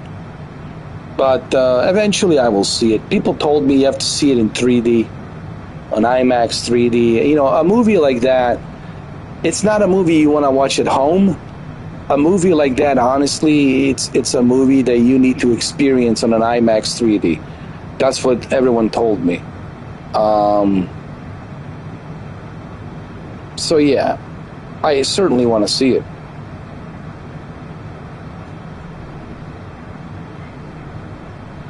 Just don't know when. When exactly I will see it. I mean, how's the movie doing? Did the movie make a lot of money? I assume, man, the movie must have.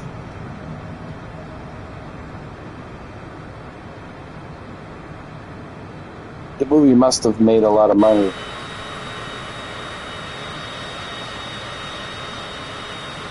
Okay, we're approaching Canada. Getting closer to Quebec. I need to slow down. We only got 56% left of fuel.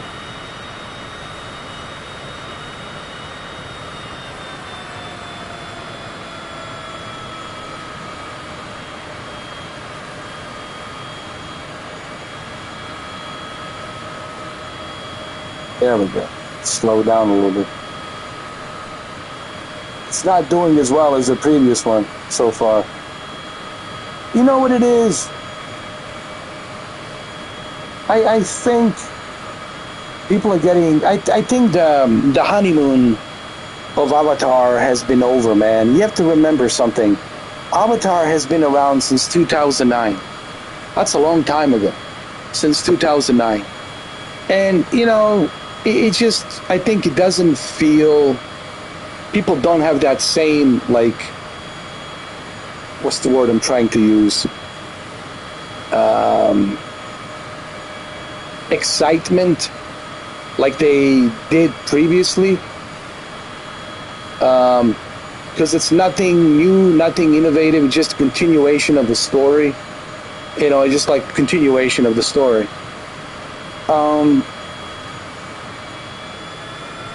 Maybe that's why.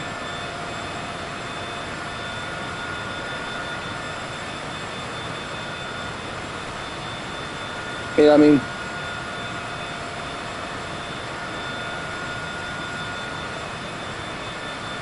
But I don't know. I mean, I have to see the movie. You know, I can't really say much until I see the movie. This is why I have this new rule. Until I see the movie, I can't really say much.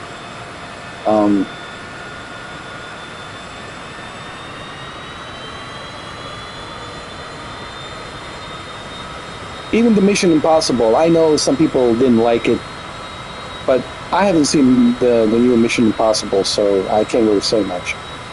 I just refuse to say anything about a movie that I haven't seen because I might like it. You know, that's the thing. I might actually enjoy it.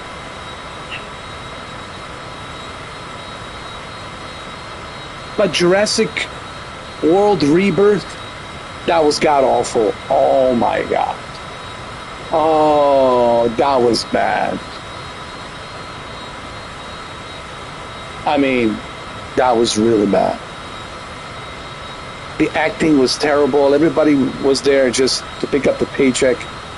The only good scene in the movie was the T-Rex scene next to that river. That was really good when T-Rex was sleeping and finally wakes up. That was like the only good scene in the movie. But you have to wait like 1 hour and 20 minutes. No, 1 hour and 21 minutes. 1 hour and 21 minutes just to get to that scene. So much talking, blah, blah, blah, unnecessary dialogue. Terrible movie. And then this mutant. And I'm so disappointed because, this is a good director. Gareth Edwards directed the Godzilla movie. He also did the Star Wars movie. Barely. They have these like mutant raptors and terrible. Horrible. It's a horrible movie.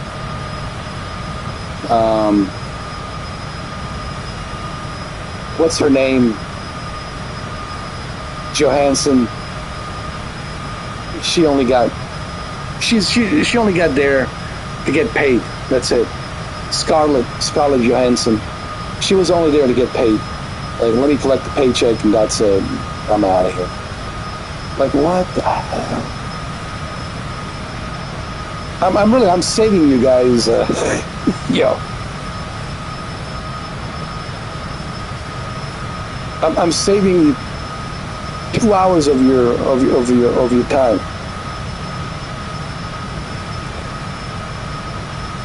These movies, these franchises are burned out, man. It's been what? How many? 30 years? 35 years? 36 years? How many years? Since 1993? No, it's been 30 years. I'm sorry. 32, 33 years since. Yeah, 33 years since the original Jurassic Park. The franchise is burned out, man. 33 years is a long time ago. The franchise is burned out, man. It's burned out. I think Steven Spielberg has to understand that. Like, this franchise is burned out.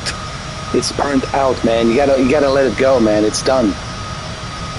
Nothing can touch the original. The original was so good, you can't touch it. So yeah, just gotta let it go. What else is burned out? I think Star Wars is burned out. Star Trek is burned out. There's all burned out franchises, man. They've been around for 30, 40 years. It's just they're burned out. You gotta let that go, man. I think that's what Hollywood needs to understand. Like, these are burned out franchises. It's over. There's nothing there. It's out of juice. There's nothing there. Is there any franchise? Well, Star Wars is done. Let's be honest. Star Wars is done. Disney really made sure it's over.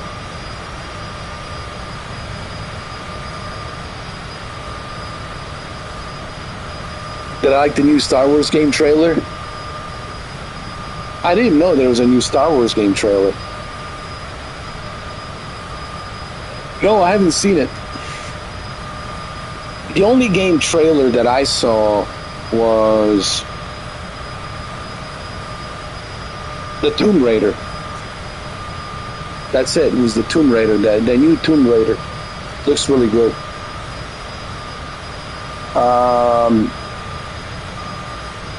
But other than that, this Tomb Raider, that's the only thing I saw.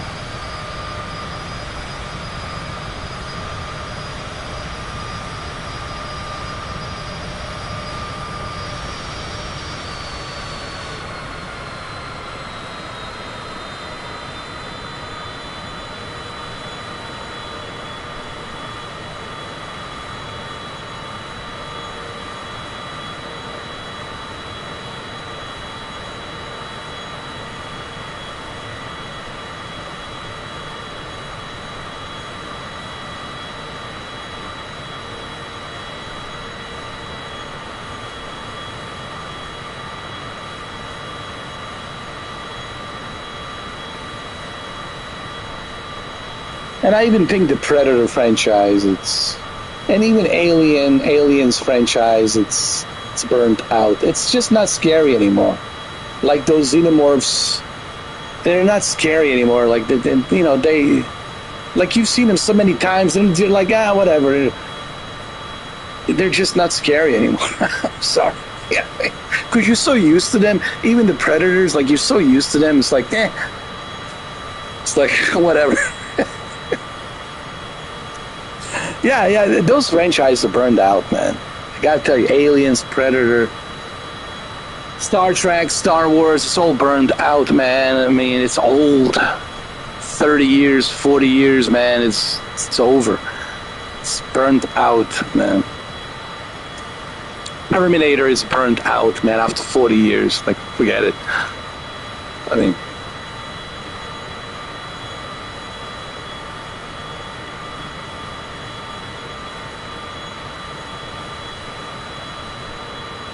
No, it's not.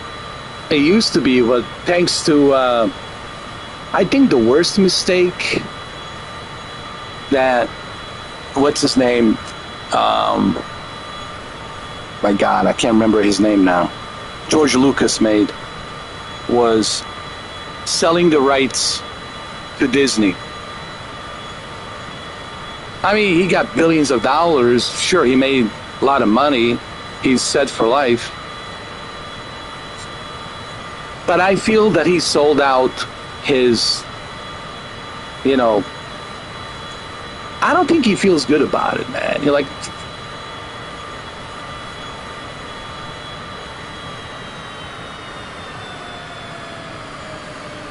I really don't think he feels good about it.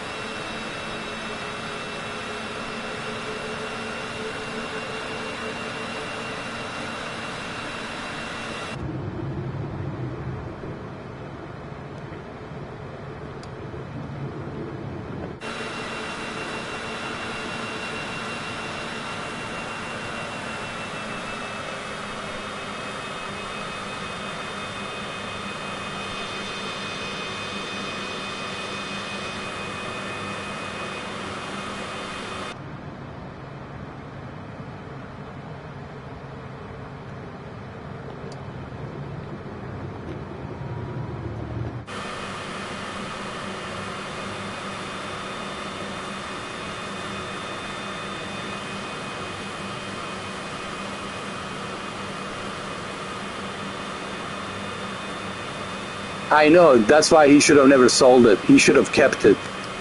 I mean, I would have never sell it, man. And did he really need the money that badly? I mean, he could live off of Star Wars forever, dude. I think he made a terrible... I'm sure he regrets it.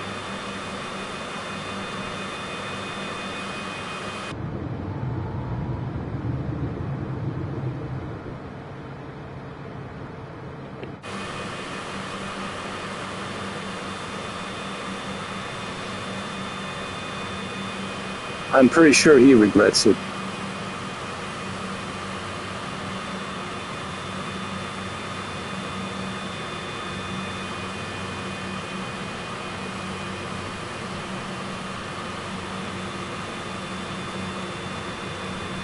Was it really worth it?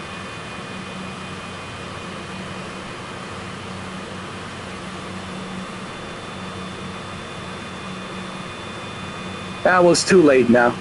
Yeah.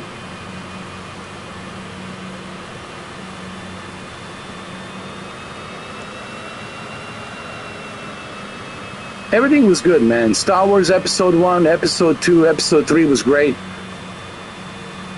And they should have left it there at the Episode 3, and that's it. Leave it there. Those are great prequels. Leave it there. Return of the Jedi, Empire Strikes Back. Those 6 movies, those 6 movies were good enough and should have left it with those 6 movies. That's what he should have done, but no, sir.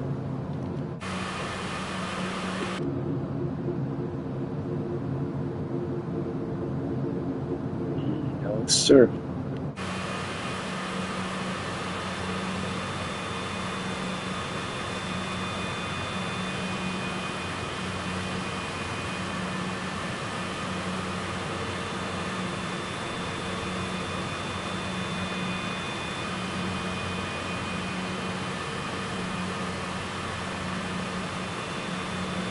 Finally, the gears are down, huh? On the CJ4 citation.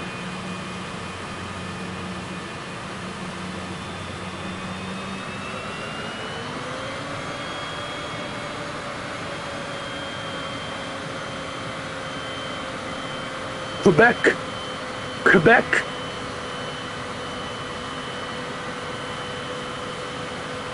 Here we go, ladies and gentlemen.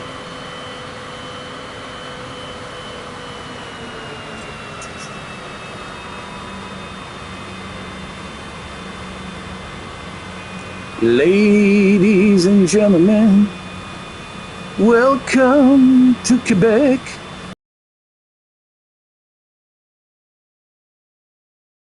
Uh-oh.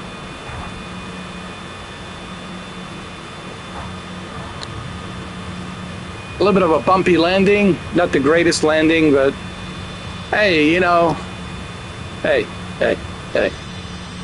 You spilled a little bit of a drink. It's not the end of the world, you know.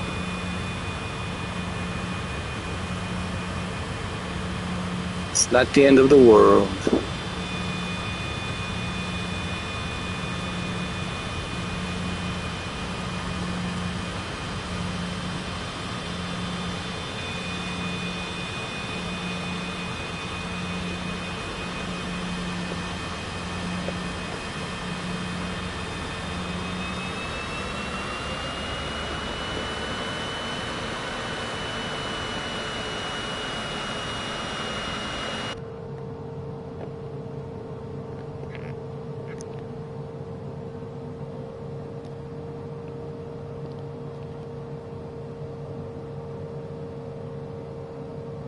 Gotta go this way.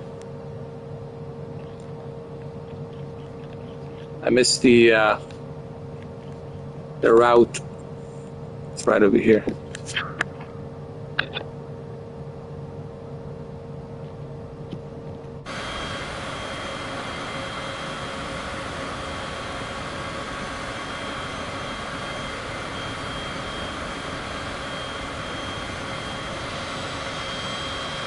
Not my finest landing, but you have to remember I'm using a PlayStation 5 controller.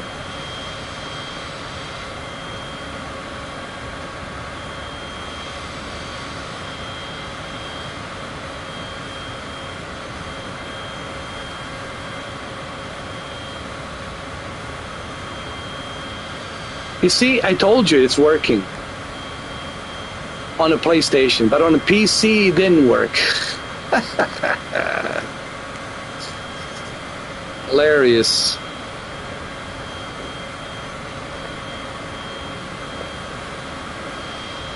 So this is in real time, Montreal, Quebec.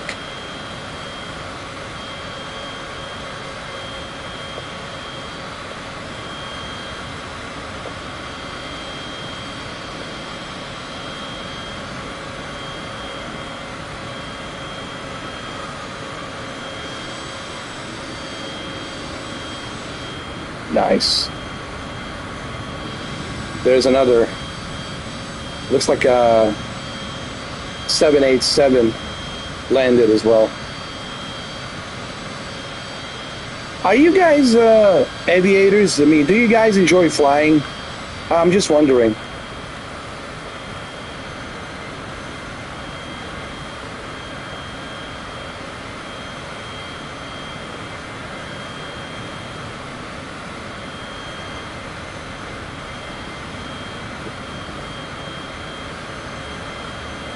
What I usually do when I'm flying, like when I'm not live streaming, I usually listen to a podcast, either Joe Rogan or some other podcast, or I'll just listen to Spotify as I'm flying, and it's really cool.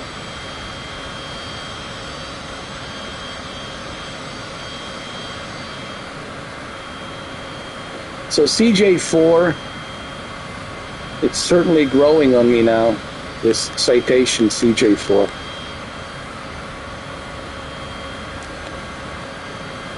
Let's look at our passengers, just make sure. Hold on, I just want to make sure everybody's all right. Hey, did you guys spill any drinks? No? Hey, you know, this carpet costs more than that Swiss watch you have, all right? Guys, costs more than your Swiss watches. All right. Anybody in the toilet that I need to know about? All right, nobody's in the toilet. That's good.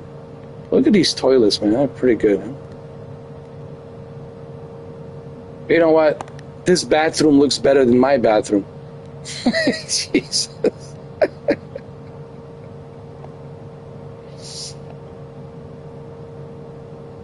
Yes, it would.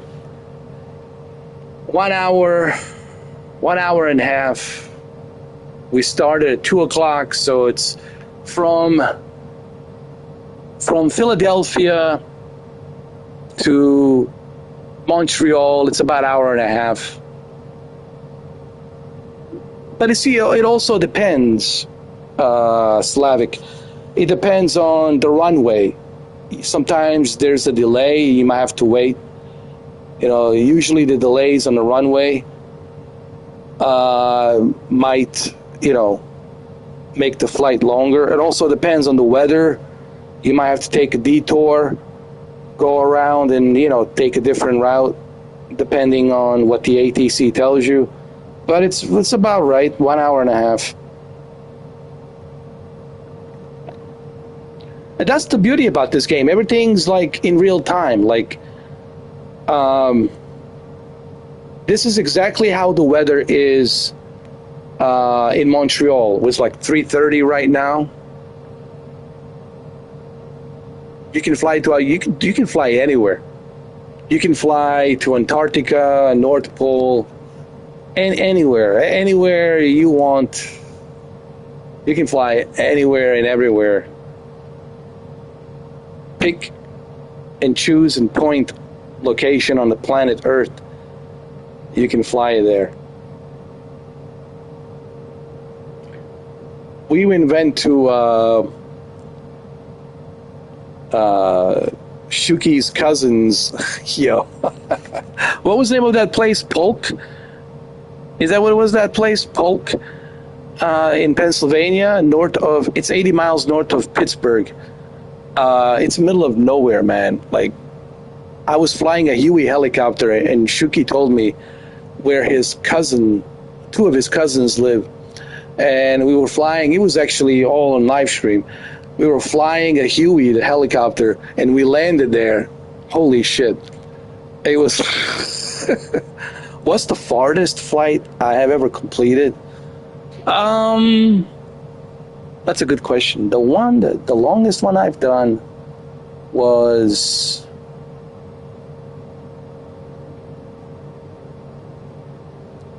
New York to LA, and then LA to Hawaii, and then from Hawaii to Tokyo, Japan. That was the longest one. That was like, what was that like? It was like 18 hours or something like that. It was like an 18 hours flight. Yeah, it was It's pretty long, but it felt longer than that. I had to do a live stream like in two parts. Part one and then part two, like first 12 hours and then an additional part two, 8 hours. So it was like in two different parts. But yeah, I've done it with back in 2020 with Microsoft Flight Simulator 2020 when it came out first on the PC.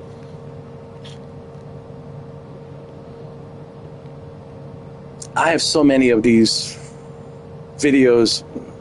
You know, I'm no stranger to this game. It's just, you know, it's fascinating to see it on the PlayStation. It's really, people ask me, well, what is the fascinating part about this thing being on a PlayStation? Well, for number one, well, it's running smooth. A well-oiled machine. Everything's smooth. There's no textures popping in and out. You're not getting kicked out of the server. Everything is running really well, really smooth. And I can say the same thing for the PC and the Xbox a few years ago. It wasn't all that smooth of an experience. But this is the smoothest experience that I ever had so far with the Microsoft Flight Simulator. And it's on PlayStation. And of course, the biggest, you know, excitement is going to be next year with PlayStation VR 2, of course. Once you put on that PlayStation VR 2 headset, that's it, you know. That's the game changer right there.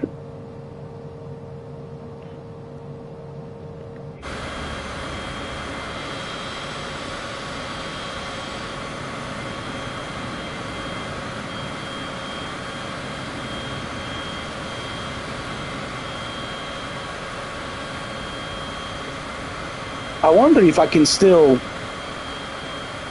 do Boeing 747 cold and dark. Start the Boeing 747. I made a video not too long ago where I actually was able to do it. I want to see if I memorize it, if I can still do it. Just to test myself, you know.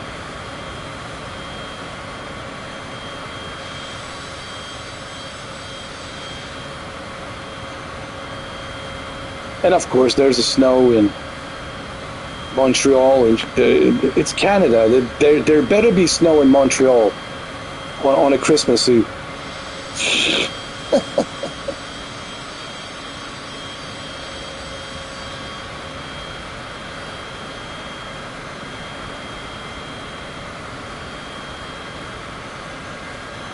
And another thing that I like about this game is you can get out. You can get out of the plane when you stop it, when you land, which I think is pretty cool.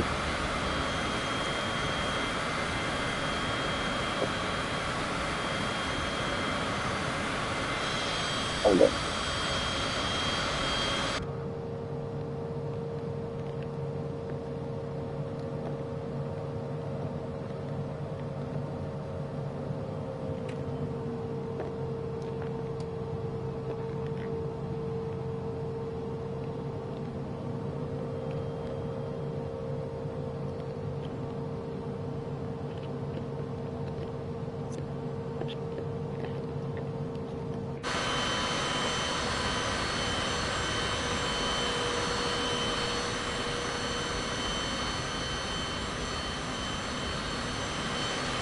Okay, let me turn around.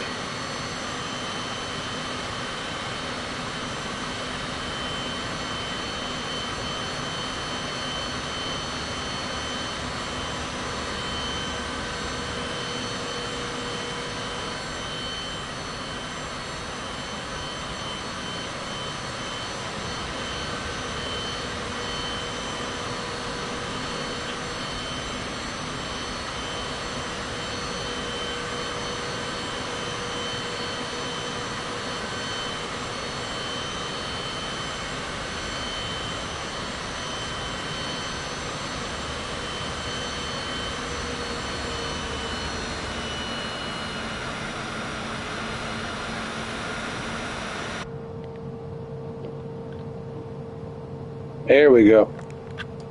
Hold on. We good? Oh yeah.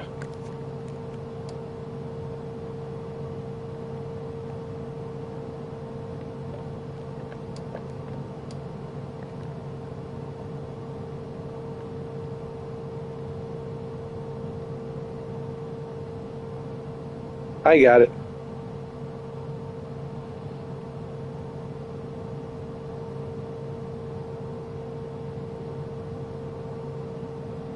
Stop. There we go.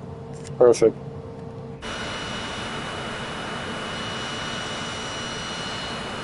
Let me bring it a little bit more.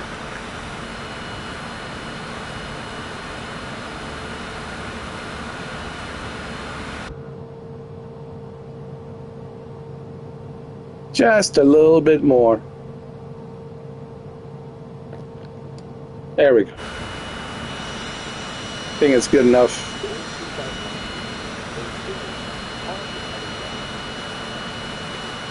All right, how's everybody doing? You guys good? Huh? You guys can't wait to get out of here, huh?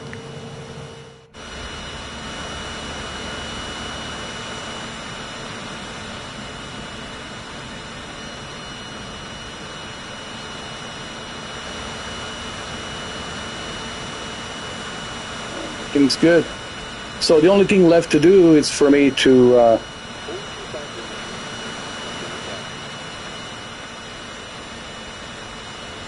hold on.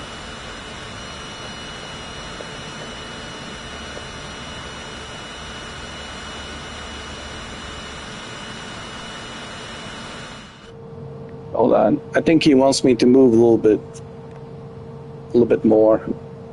How much more? Lord.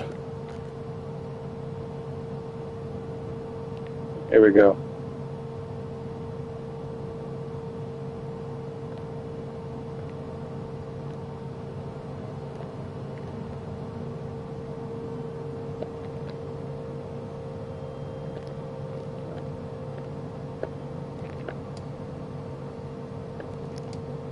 There we go.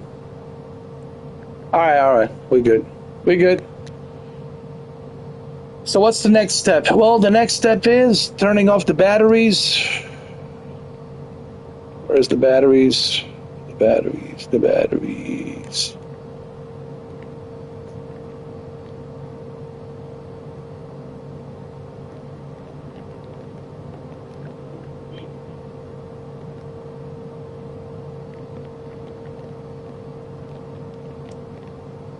Off.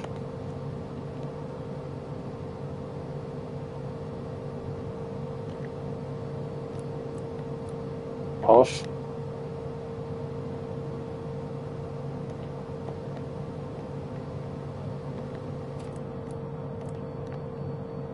There it is. Okay. And then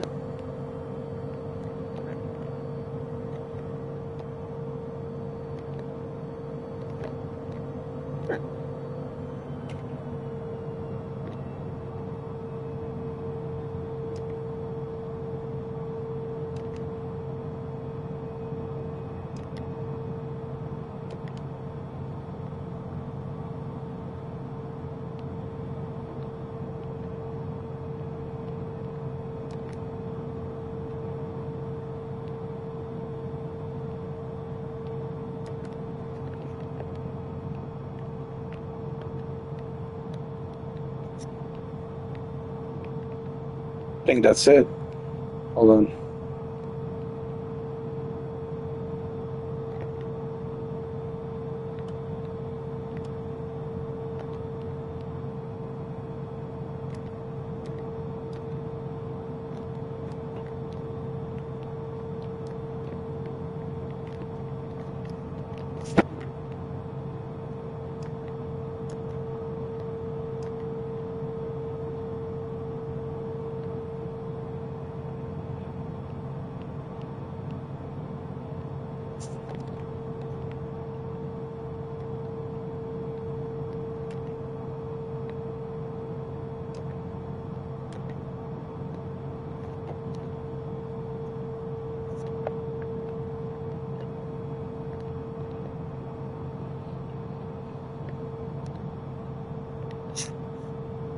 Yeah, that's about it.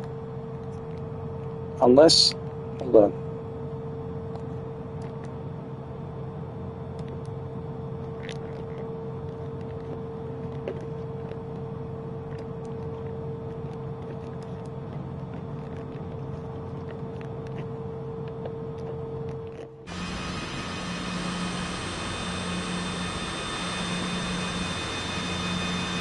Look, you can see how frozen the wings are because it's cold.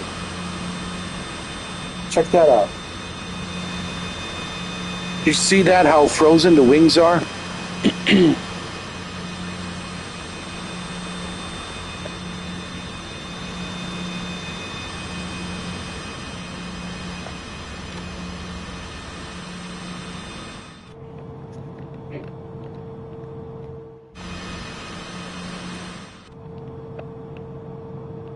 I think I turned off everything, didn't I? For sure I did.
I think I turned everything off. Let me see.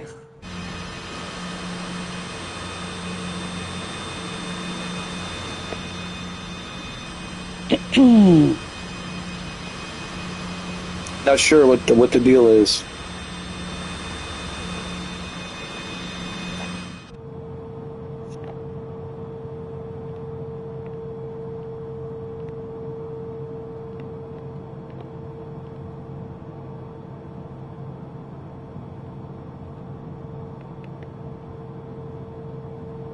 Yeah, I'm pretty sure. I'm pretty sure I got everything correctly.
I'm not sure what's going on. I mean, I turned off everything there is to be turned off.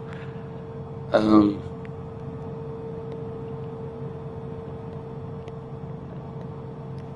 Really not sure.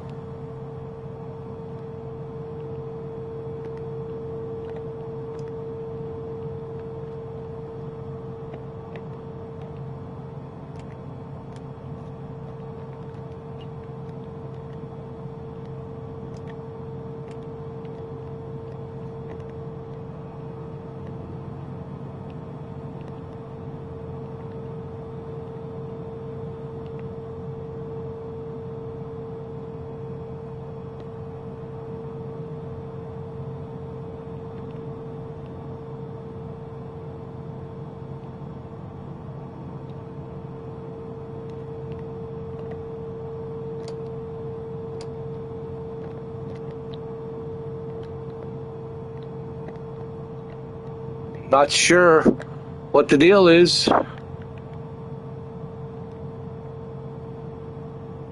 All I know is I did my job. I turned everything off.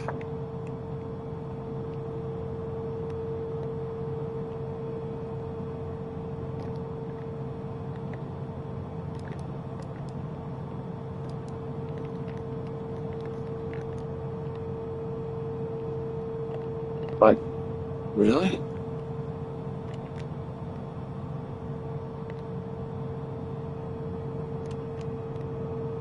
The engines are stopped.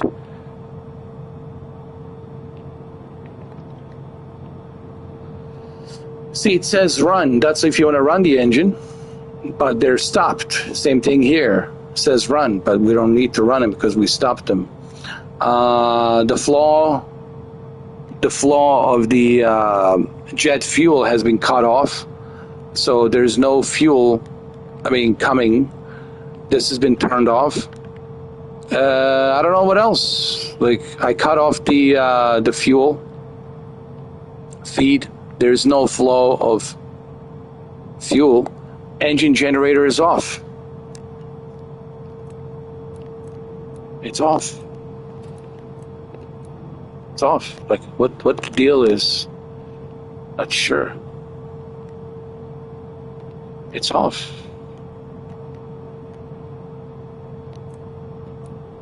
It's off.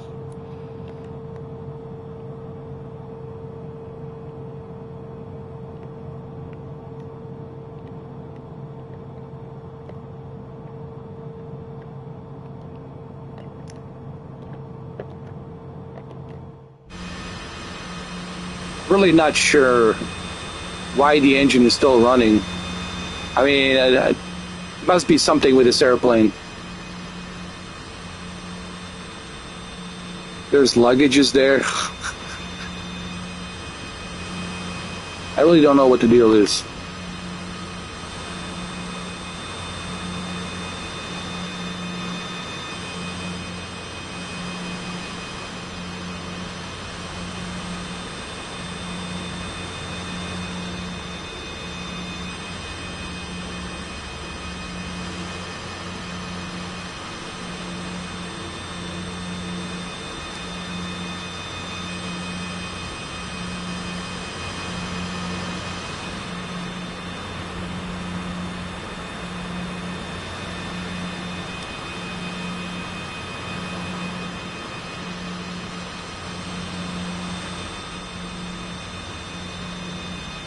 Maybe we'll have to turn it off through tablet. Use the tablet. I don't know.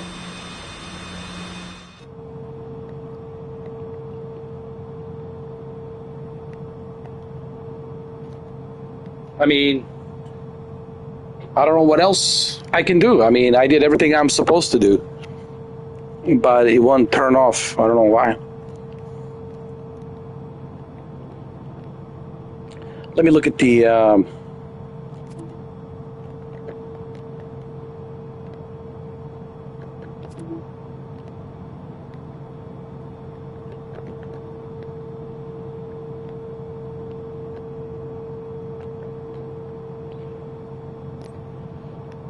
tablet.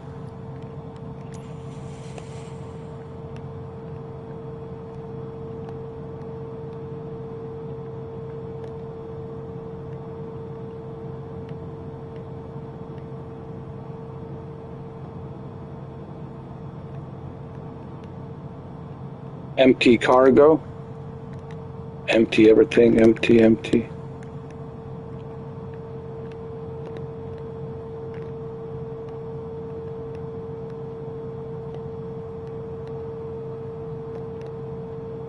There we go.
Well, it's a strange airplane. It really is. There's always something with this airplane.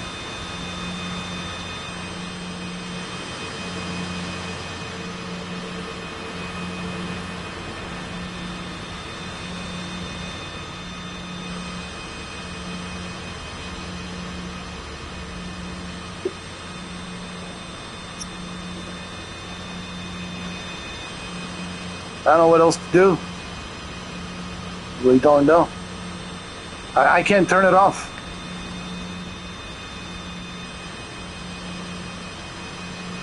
It's always something with the CJ4. It's such a cursed airplane.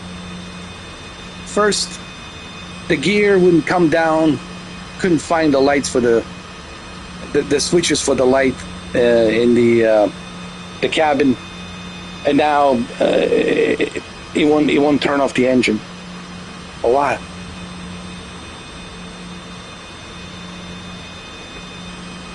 Just why?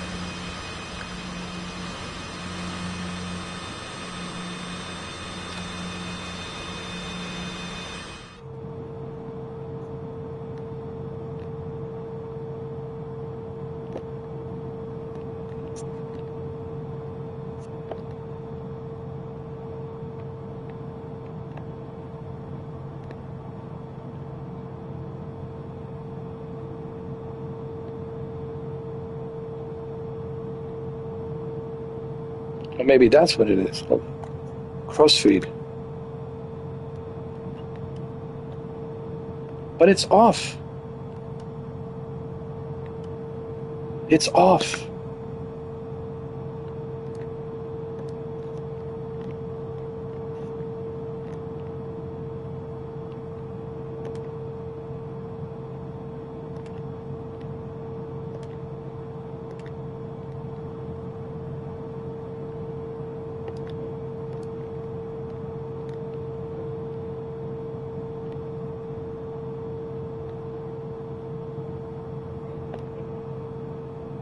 I mean,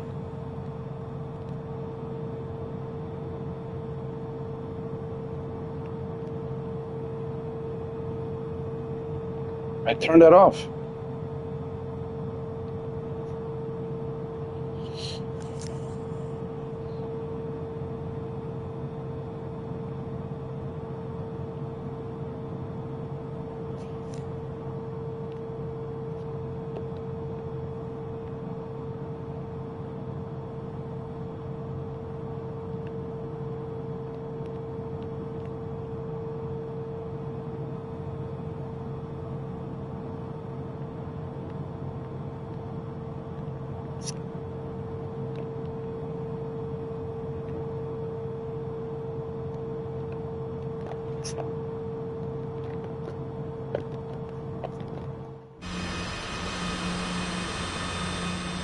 I don't get it. I mean, I think it's just this airplane, I don't know, whatever. Always had issues. Always. Asobo will never fix this plane. It's always something. I mean, I've flown other airplanes and I can turn them off. Boeing 747, 737, 787. And even Airbus's A320. But it's always this CJ4, some kind of issues, man. Like, ugh. I mean, this is not like a complicated plane. It's not a Boeing 747. It's just, I don't know what the deal is. I mean, I turned off everything. The battery, everything is turned off. I don't know what else. I mean, they want me to do. The battery switch is off. Okay, it's off.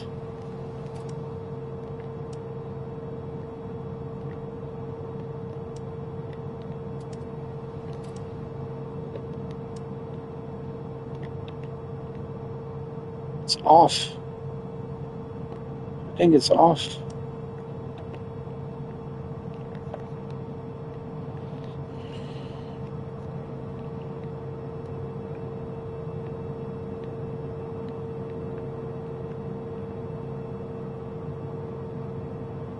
Engine run stop. Already did that.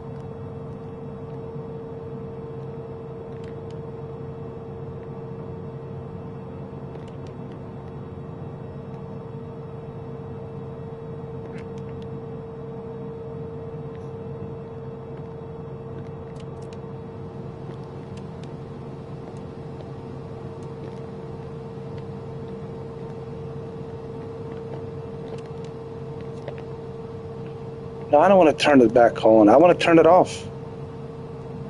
Jeez.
Yeah, everything is off.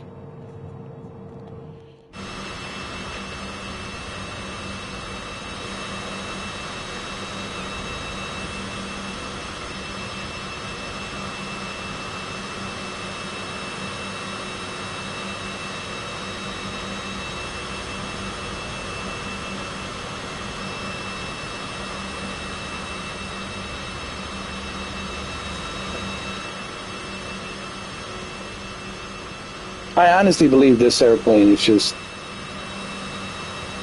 broken. Really. I don't know what else to say. Always an issue with this plane. There's always an issue.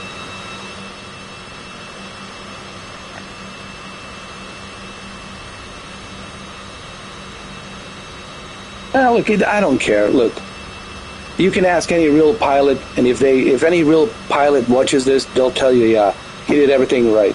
It's just a broken ass airplane that hasn't been never updated. I don't know what the hell is Sobo. What are you doing with this garbage? Like, fix this goddamn airplane already, will you? I mean, unless there's some secret switch somewhere to cut off the supply to the fuel that I don't know about, please do let me know. But as God is my witness, I did everything fucking possible to fucking turn off this broken ass plane. And I don't know what the fuck the deal is, man. It's pissing me off. I will never fly this goddamn plane ever again. Never. Such a broken ass plane, dude. I mean, really. Like, what else is there to do? Nothing. These are the switches right here. We turn off the engine left and right and it's not shutting down. We cut the supply to the fuel here. All right, it's off. Batteries are off. What else am I missing here? What else? Everything's cut off. That's just the oxygen. This is the fuel. It's cut off. It's off. Here, off. Like, am I missing something here, man?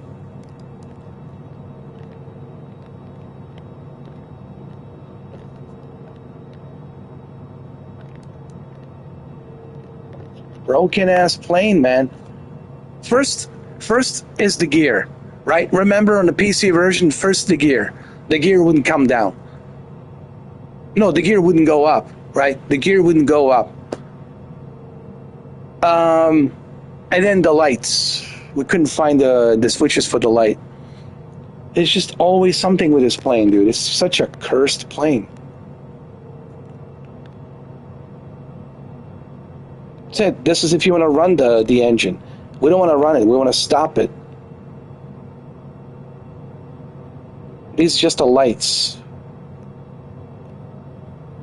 Oh, man. This is just...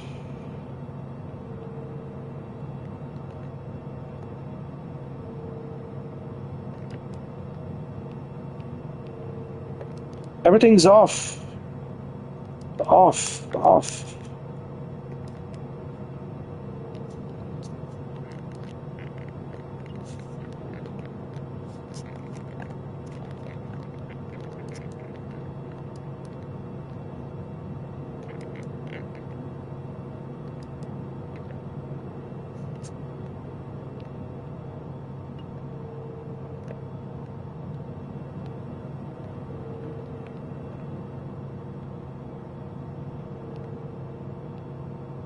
It's off.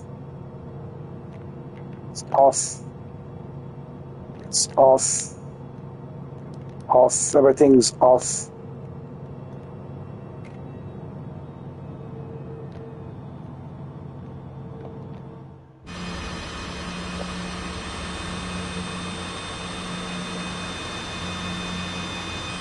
Sorry, guys, but you know, this airplane is really pissing me off.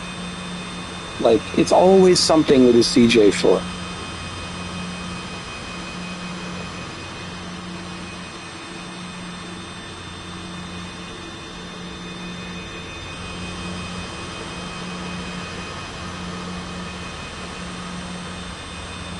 Wait, let's see. Is it stopping now? I thought I moved the throttle all the way down, bro. I thought I did, didn't I? I thought I did. Let's see if the left engine will stop.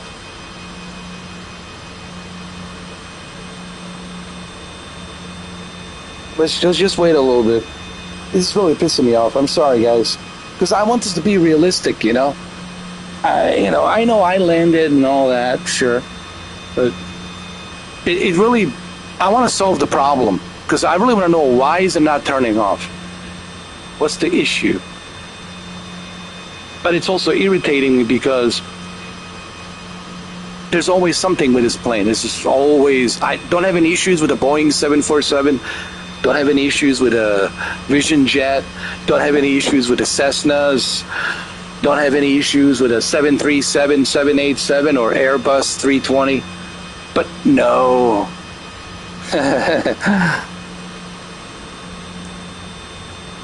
This CJ4, it's a cursed airplane. It really is. No, it's not turning off. It's nothing. What the hell? You gotta be kidding me, man. It's still the same thing.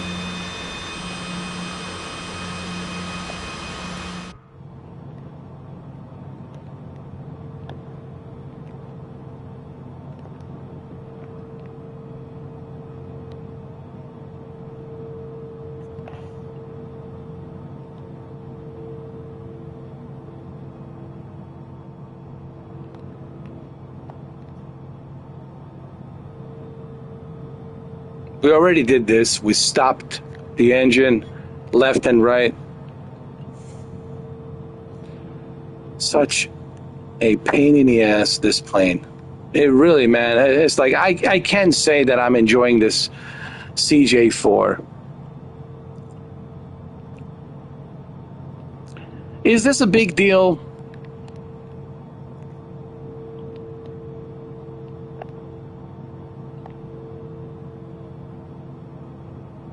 That's the emergency exit.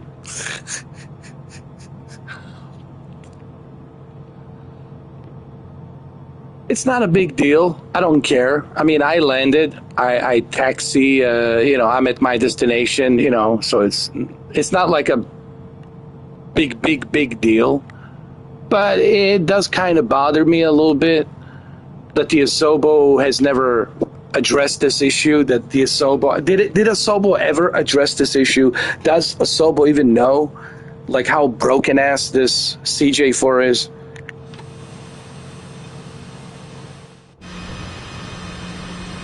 I mean, come on,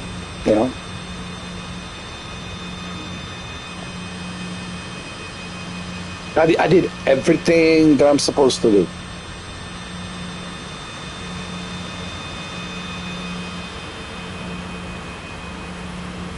To turn it off. Turn off the batteries. I cut off the supply to the jet fuel. I mean, what else do you want me to do? It's not me. This is not a me forgetting to turn off the switch. This is something to do with this plane. It's not functioning properly. And it bothers me a little bit. Again, it's not the end of the world. I mean, like I said, I landed, whatever. But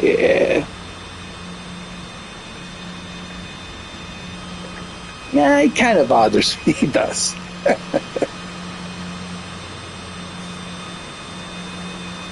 It doesn't feel realistic. It's like, so I have to pretend that I turn off the jet engine. I shouldn't have to pretend.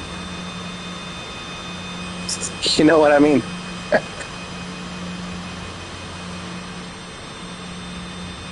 But anyway, yeah, this CJ4. I really don't know how to feel about the CJ4. This airplane has been just...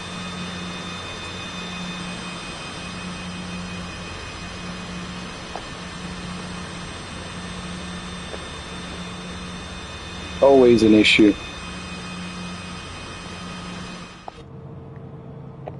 Always.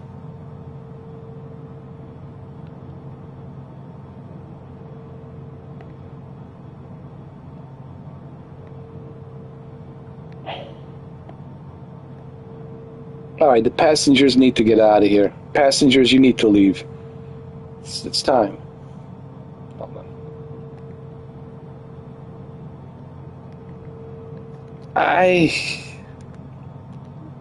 This really bothers me.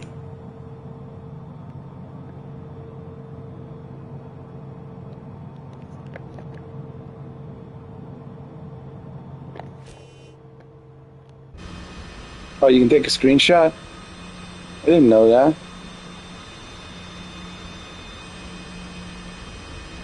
I didn't know you can take a screenshot like this. That's pretty cool.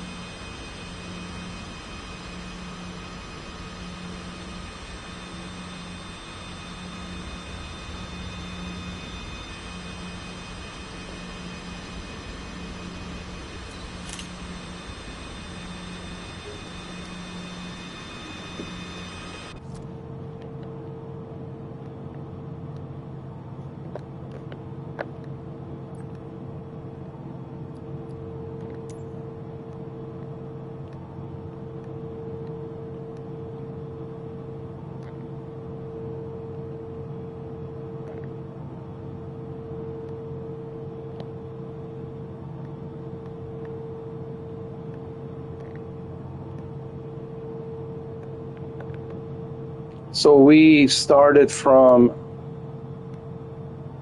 Philadelphia.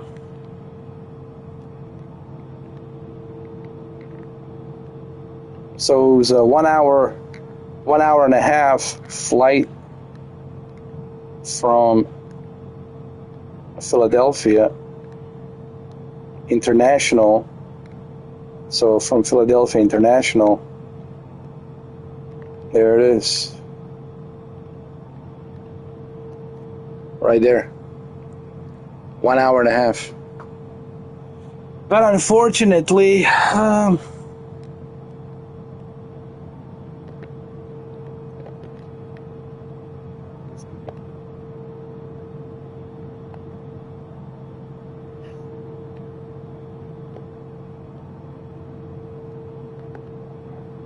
wonder if the lights are working.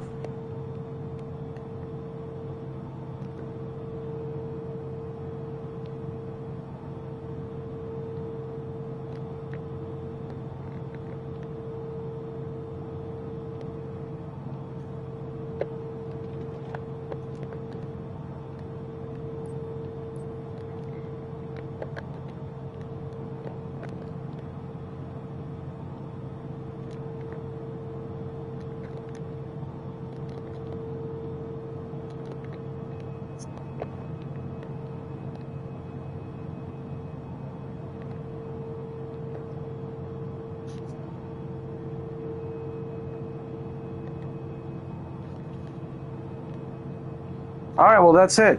I mean, there's nothing else to do.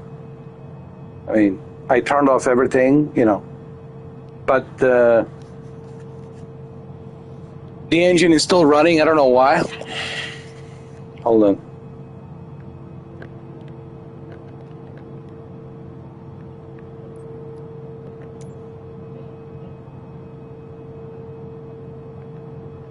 Yeah, everything's turned off, man. It's just, I'll just forget it. It is what it is. It's a broken ass airplane, This CJ4 is just broken. I don't know what else to tell you. I mean, everything else, I did what I was supposed to. I turned off everything. I cut off the supply of the jet fuel here. Turned off the left and right engine. I mean, what else do you want me to do? The fuel transfer has been turned, the fuel crossfeed has been turned off. I mean, what else? This has nothing to do with the fuel here. This is just, autopilot, trimming, the vertical speed up and down. Things like that, that there's nothing here. It's just commands that you can use to navigate on your, monitors here.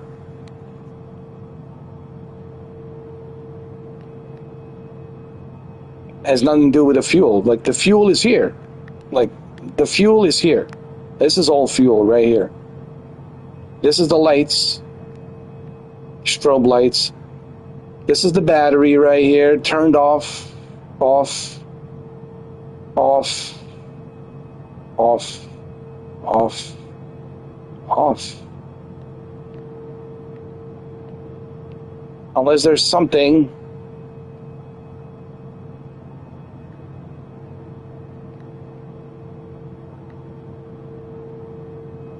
Everything's off.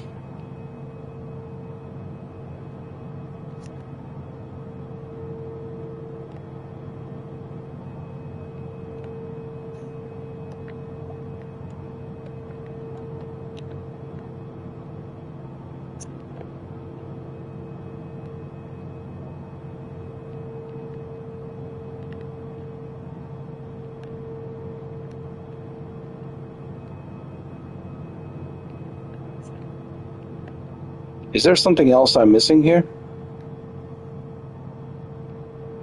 No.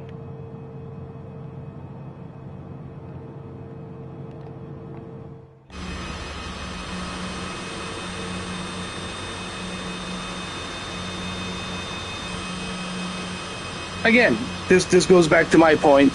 It's a broken plane. you'll just have to. I don't know. Am I the only one that experiencing this with this stupid plane? Because I don't know, dude.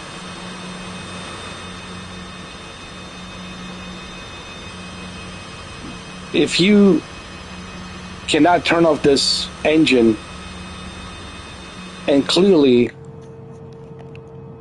you did everything you're supposed to do here, and the engine still doesn't turn off, well, then you got a problem with this plane. It means that it's not, following the commands they're supposed to be.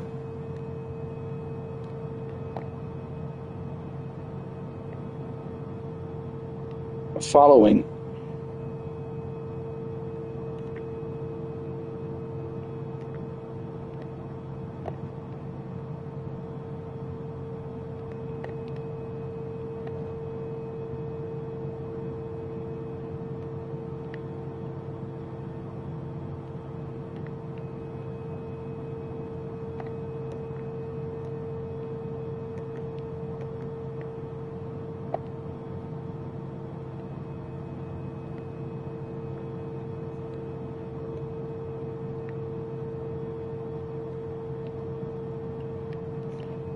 Oh, I don't know what to tell you.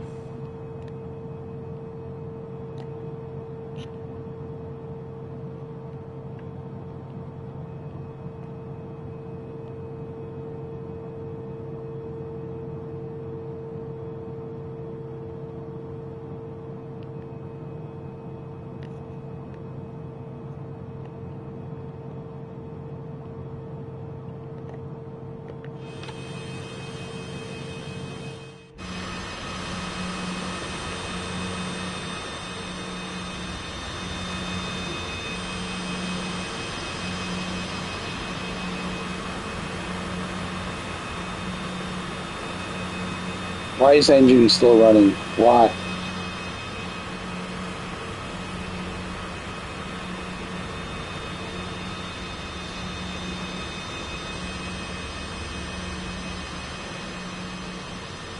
Doesn't make any sense.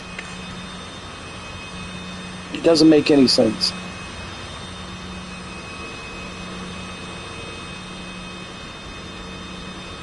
Do you know why?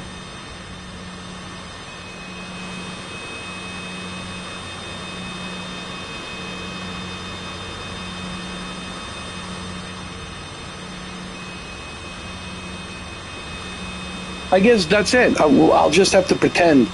Every single time I use this plane, when I land, when I taxi to, to my terminal,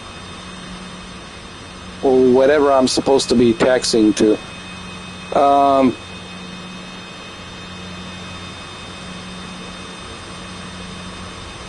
that's it.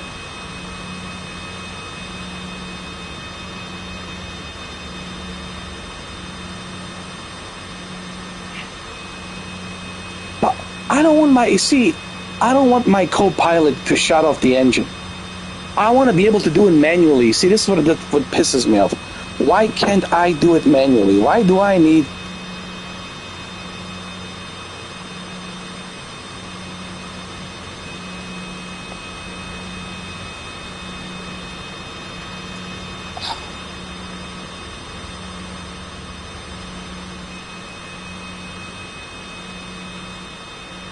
I want to do it myself. That's the whole point. I don't want the co-pilot AI to do it for me. That's the whole fun of making it realistic, is doing it yourself. Why do I want the co-pilot to do it for me?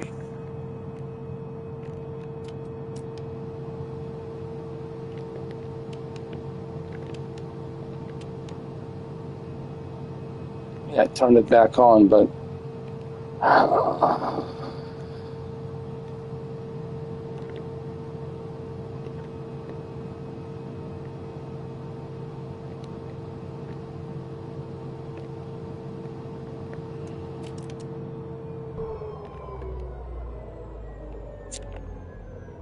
yeah, now it turned off.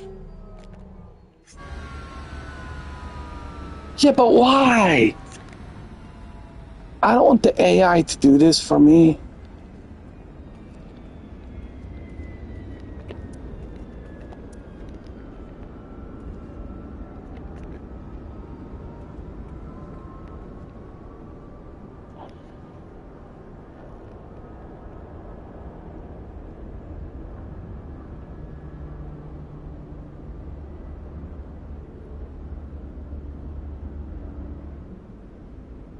I want to do it myself. See, I don't want the AI to do it for me, guys.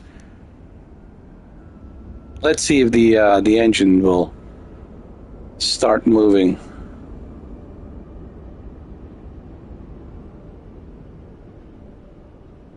Hold on. Yeah, it's stopping.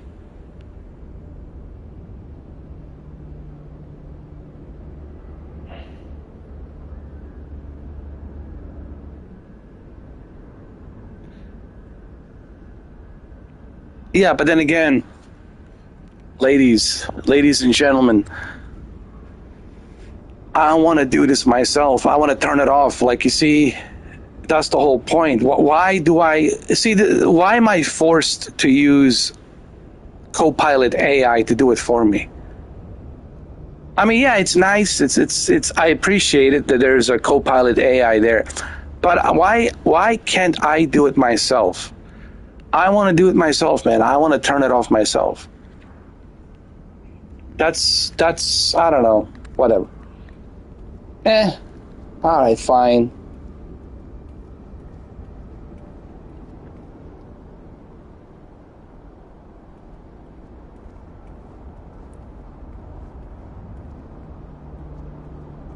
But see, this is what I understand. Just because I have a co-pilot,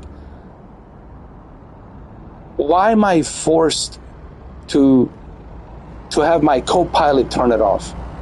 Why can't I do it myself? Oh, so basically they're saying, all right, if you want to do it yourself, then don't select the co-pilot. Yeah, but that's also, like, doesn't make any sense. Like, just because you have a co-pilot doesn't mean you can't do it yourself. But anyway, whatever. Yeah.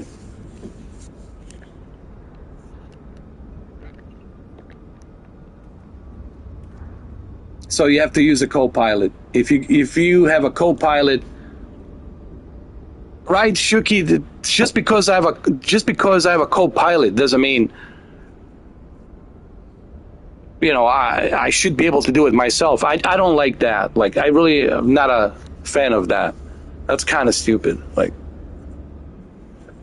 she's there just to assist me, to give me the assistance. I'm the captain. I'm the captain of the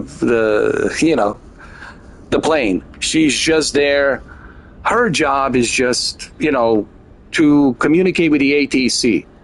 That's what I thought. Her job is to help me with the ATC, right?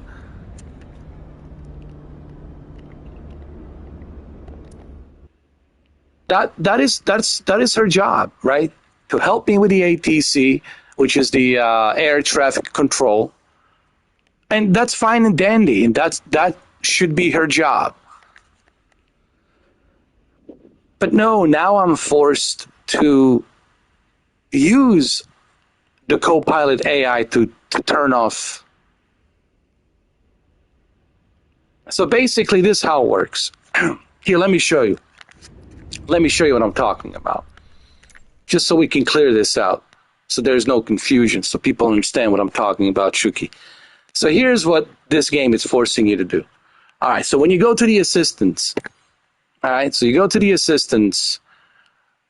you can select certain assistants to help you, right?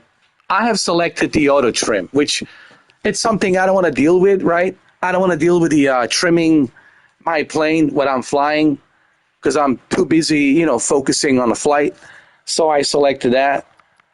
And I used only I used the AI. Look, it even says right here, AI radio communication, ATC. And I thought that's the whole point of having a co-pilot, It's to only communicate with the air traffic control. And that's the whole point of me selecting this. But unfortunately, if you select AI radio communication ATC, AI, which is artificial intelligence, your co-pilot, then you are forced to use your co-pilot to turn off the engine. And to me, that's kind of ridiculous. I should be able to turn off the engines myself. I don't need her, my co-pilot, to turn off the engine. Her job should be only for ATC. That's the whole point, right? Her job is to communicate with the air traffic control.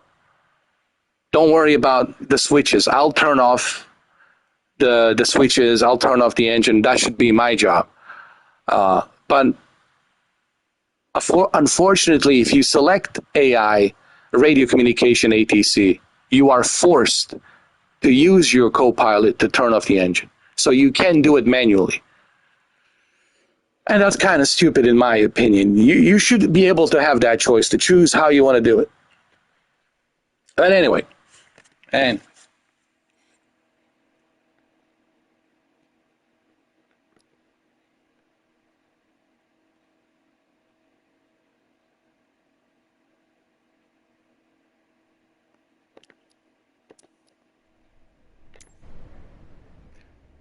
like I said, the game is great.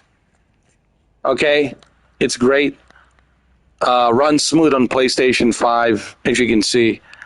It's just, this whole thing with turning off the engine with a CJ4. I'm a little bit, disappointed because I want to do it myself. But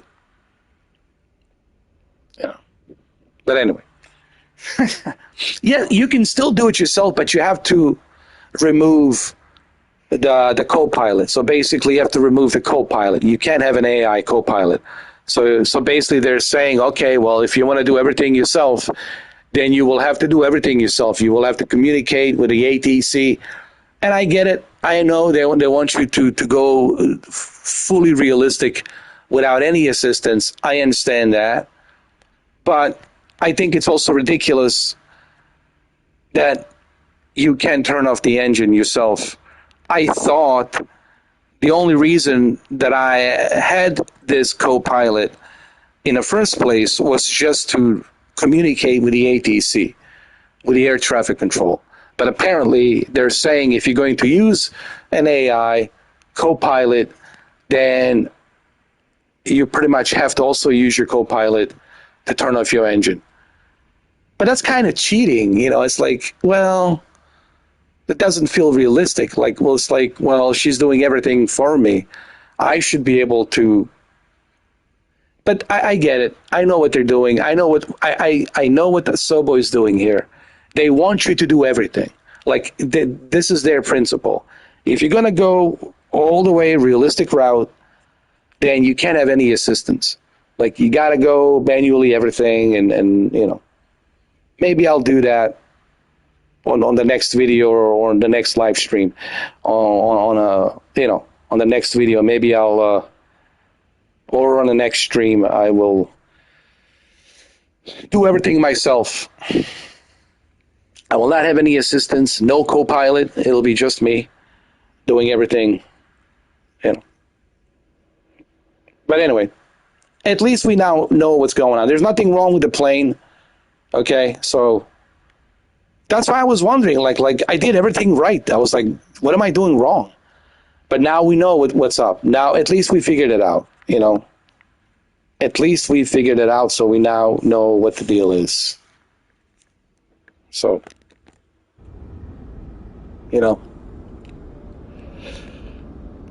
But as far as the Microsoft Flight Simulator on PlayStation 5, I'm really impressed. I just want to say a few words before I go. The most impressive part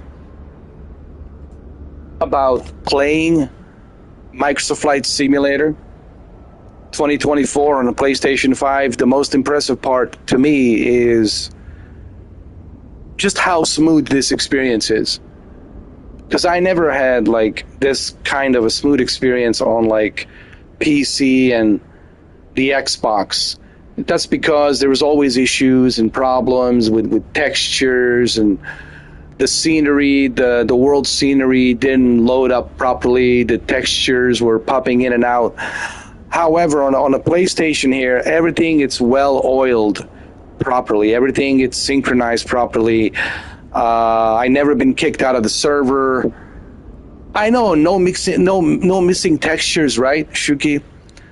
Everything's running smooth, smooth as a butter.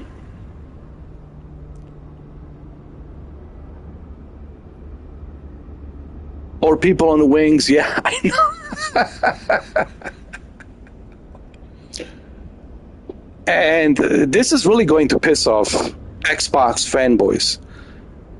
Yes, my dear Xbox fanboys, you're still having issues on your Xbox Series X with this game. You're still having issues even on a PC with this game, but on a PlayStation, it's just smooth as a butter. What is it about the PlayStation magic? I don't know what it is, man. It's just this PlayStation magic. Whatever it is that Mark Cerny has put into this console. I know. And they'll try. Wait, yo, Shuki, you ain't seen nothing yet.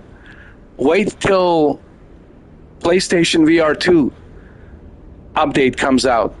Listen, they already have it. Look, let me show you. Yo, they're already preparing it. Look, let me show you. Check this out. I think I've seen it. It's in here somewhere.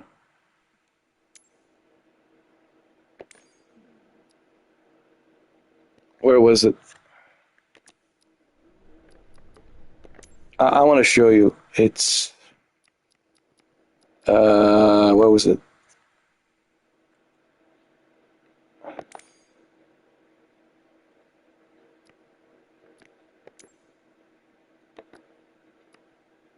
Sound, online camera, fight model, fight advanced options. I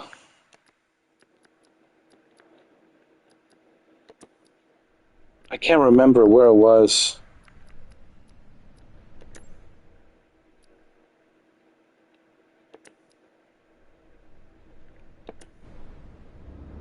I think I have to go to the main menu.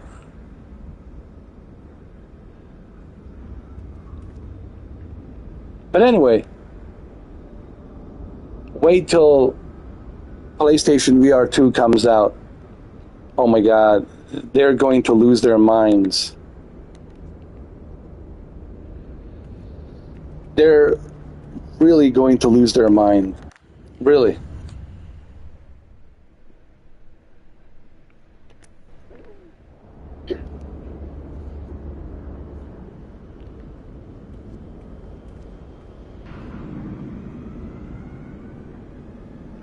Yeah, Xbox 360 was the only good. Well, in the original Xbox, to be fair, it was only those two consoles. The original Xbox, to be fair, the original Xbox and 360. After that, like 2013, the Xbox One VCR, like I knew that you know, it was so obvious that they're going in a wrong direction. You know, you could see it in 2013 that they're going in the wrong direction. Yeah, but the only first two, like the original Xbox and 360, but after that, 2013, the whole VCR, DVR, like who cares about the TV? Like are you making a console or are you making a DVR, direct TV, cable, with a Kinect using your hands and voice? Like nobody cares, man, about the. See, here's what they never understood. They never understood. Nobody wanted the Kinect. Nobody cared about the Kinect. I'm sorry. Yeah, I did buy it. I did try it. It was fun for a little bit, but after that, I was like, yeah, I don't want to use my hands. Like, what is this? It's like a hearing aid, you know, like a visual aid, hearing aid, you know. it just, yeah. And then the whole DVR thing, connect your cable to your Xbox and One, and hey, listen, if I want a cable, I'll buy a cable. All right, I'll get myself a Comcast receiver, okay, and on the Comcast receiver, I'll have everything, DVR, the whole thing, all the channels, everything. If I want the, you know, television, you know, like, that's why I knew that, like, that the Xbox was going in the wrong direction in 2013. I knew it, you know. But anyway, at least we made it, guys, just in time for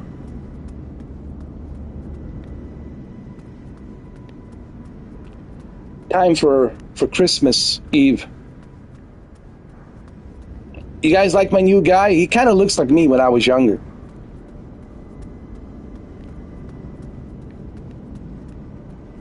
We made it just in time for Christmas Eve. Let's open up the packages. Open up the package. Look, somebody came in from Alaska just in time.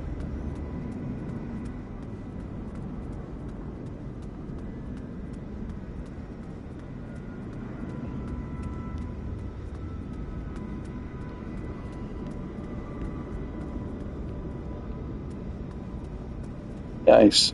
Let me take a photo. We're in Quebec, Montreal.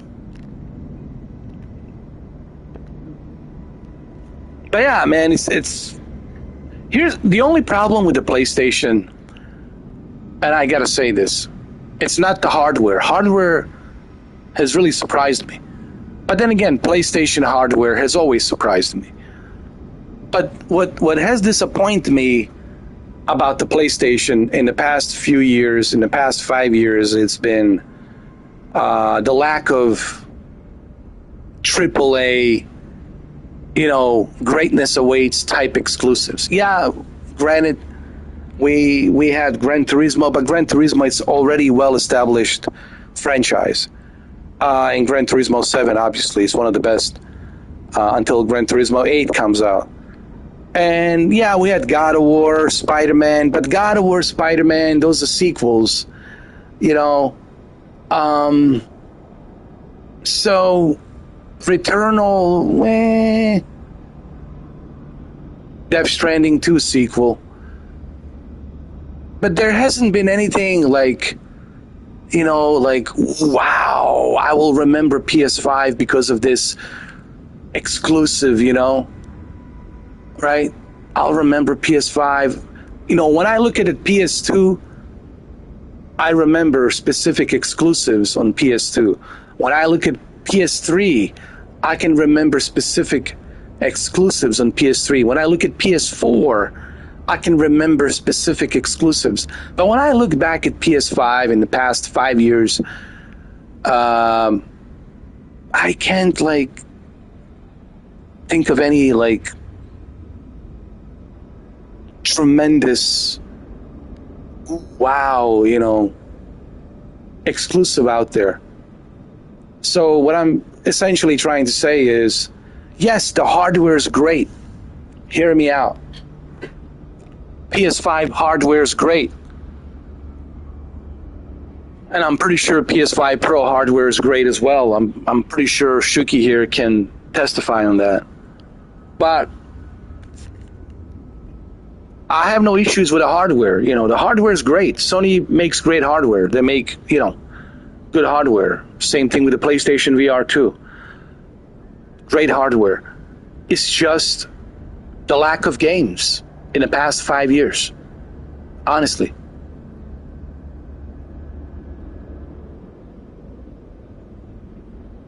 You know what I mean?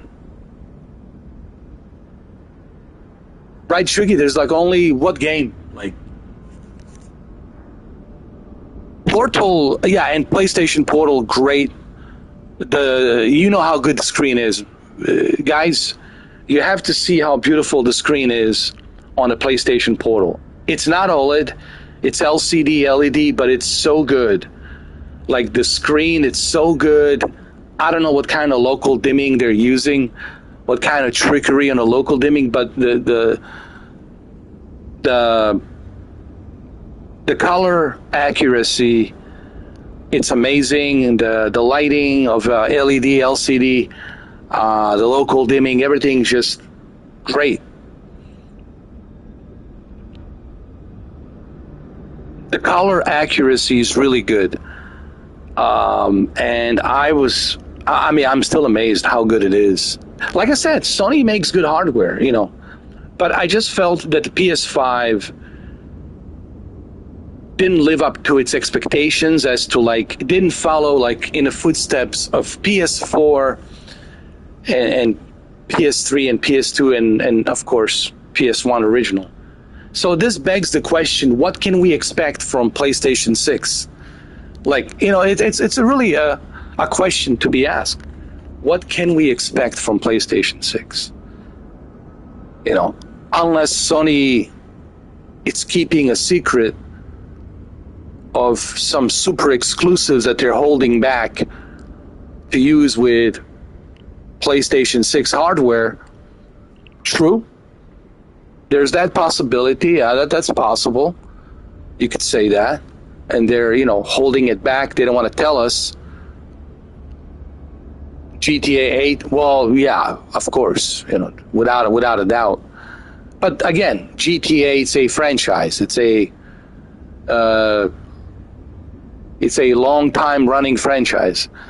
But of course, it's going to look fantastic on GTA. Gran Turismo. I'm sorry, Grand Theft Auto. Gran Turismo 8 will look phenomenal on a PlayStation 6. There's no question about that. That's without saying. But I want to see groundbreaking new IP, new level, groundbreaking level type exclusives with the PlayStation 6. That's what I want to see. Gran Turismo, of course. Gran Turismo 8, more than welcome. Looking forward to it. But besides Gran Turismo 8, I want to see some new groundbreaking, PlayStation 6 exclusives. I think a lot of people want to see that.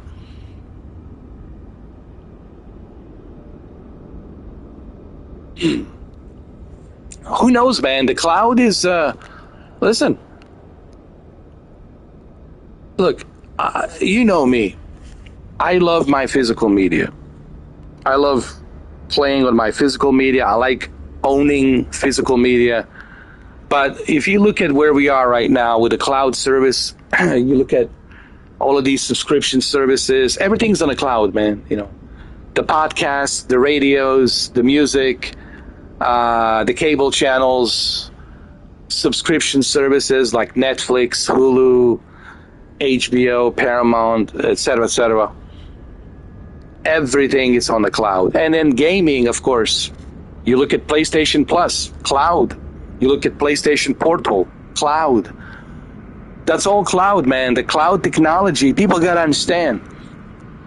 And I predicted it. Remember, I said by 2030 or the latest 2031, I said, mark my words, it'll become a standard. Just look at Amazon Luna right now. Amazon Luna is a good example. Just look at Amazon Luna and how far the cloud technology has really manifested itself. I was playing Tomb Raider the other night. Actually, last night I was playing on Amazon Luna, and I was like, no way am I playing this on the cloud. There has to be some sort of an Amazon console that is connected to. It's really that good. And it's only going to get better and better and better. The internet will get better and better. 5 years from now, internet will get better and better and better. The infrastructures with the AI, running these servers, everything. It'll just get better and better and better and more sophisticated.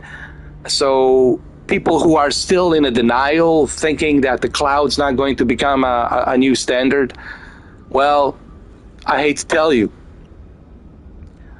And believe me, I was in that same boat. I used to say, oh, nothing can defeat Blockbuster. Blockbuster Video is the best. People love going to the Blockbuster, with their girlfriends, with their wives, with their family, picking out the movies, getting some popcorn, getting some snacks, drinks, right? It's great. Friday night out, whatever. Grab some movies, Christmas Eve, go grab some movies for Christmas Eve, to watch on a Christmas day, right? People love. I used to work at the Blockbuster video store, so I know. And I thought nothing will change that. I was like, no way, dude. Right? Then Netflix came along, dude. Yo, and look at Netflix now. They're like billionaires. Billions of dollars, bro. Net worth. Billions and billions and billions and billions of net worth. Franchise. They're like here in America, in Europe. I think America and Europe. I'm not sure, like Latin America, maybe. I don't know. But look how big they are, man. They got sports events with this. Remember Jake Paul and Anthony Joshua. And they have all of these originals, right? And good quality movies. Like Hollywood studios are making movies for Netflix, How does that work? Well, Netflix pays Hollywood. And then Hollywood makes movies for Netflix. Why? Because Netflix has billions of dollars. So any studio out there, well, they're paying us billions of dollars. Well, we'll make whatever they want us to make. So that's why they have a good quality movies. And that's like, wow, this is all like a Hollywood style. Well, because it is Hollywood. But they're paying Hollywood studios to make these movies. And now with this merger with Warner Brothers, I don't know what's going to happen.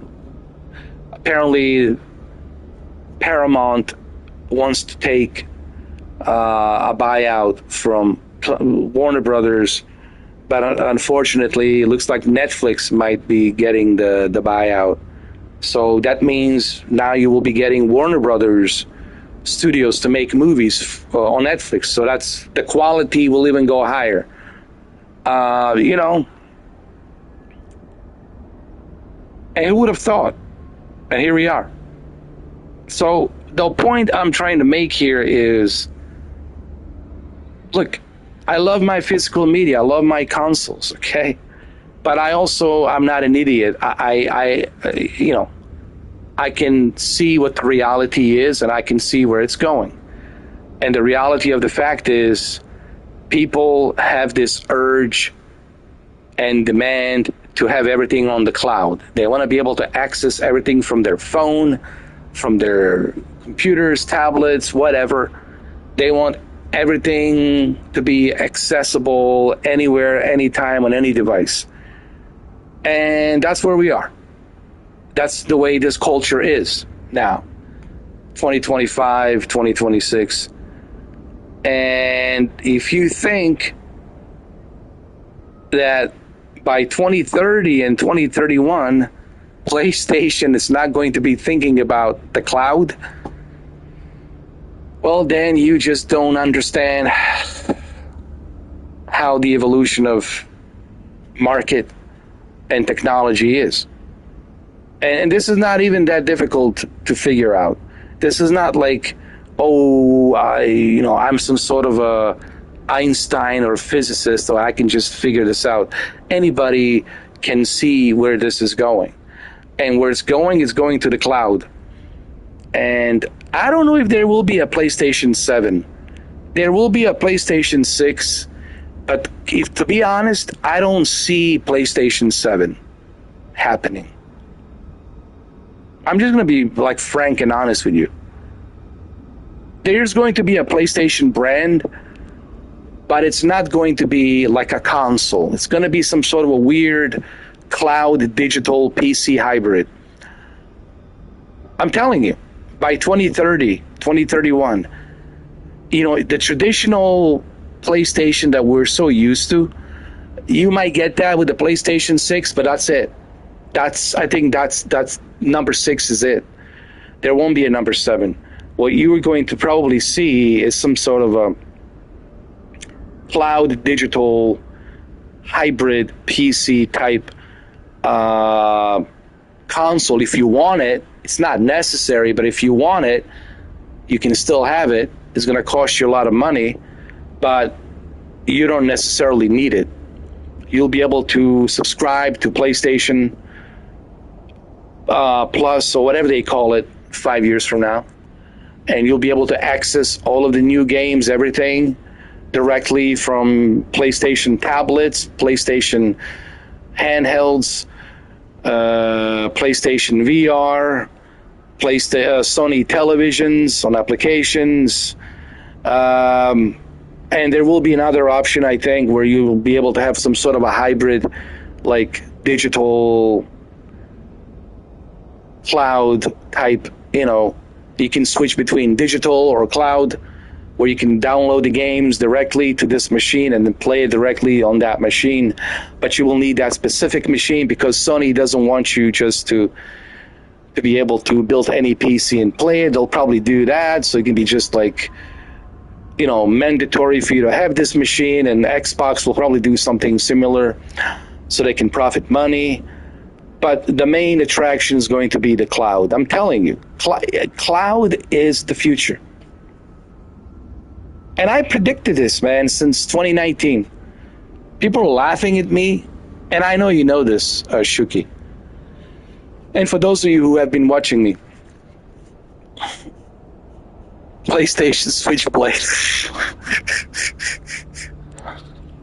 well, listen, Nintendo is already on cloud.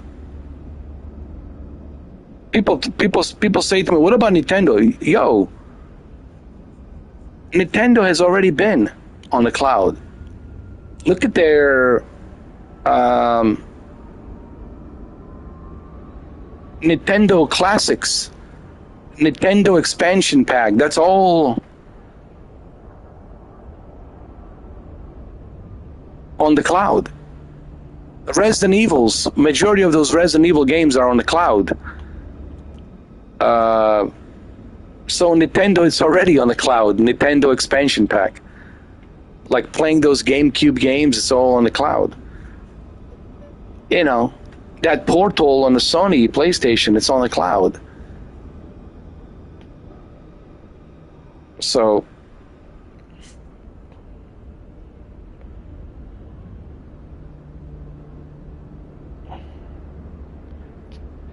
anyway, I gotta go. I gotta eat my dinner.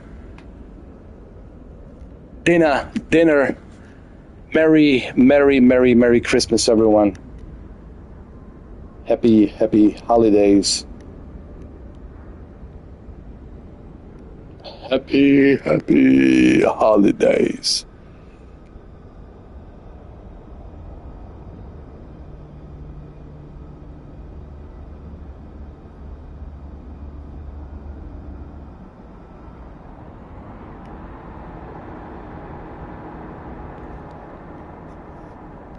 Merry Christmas, everyone. Have a good one. Enjoy.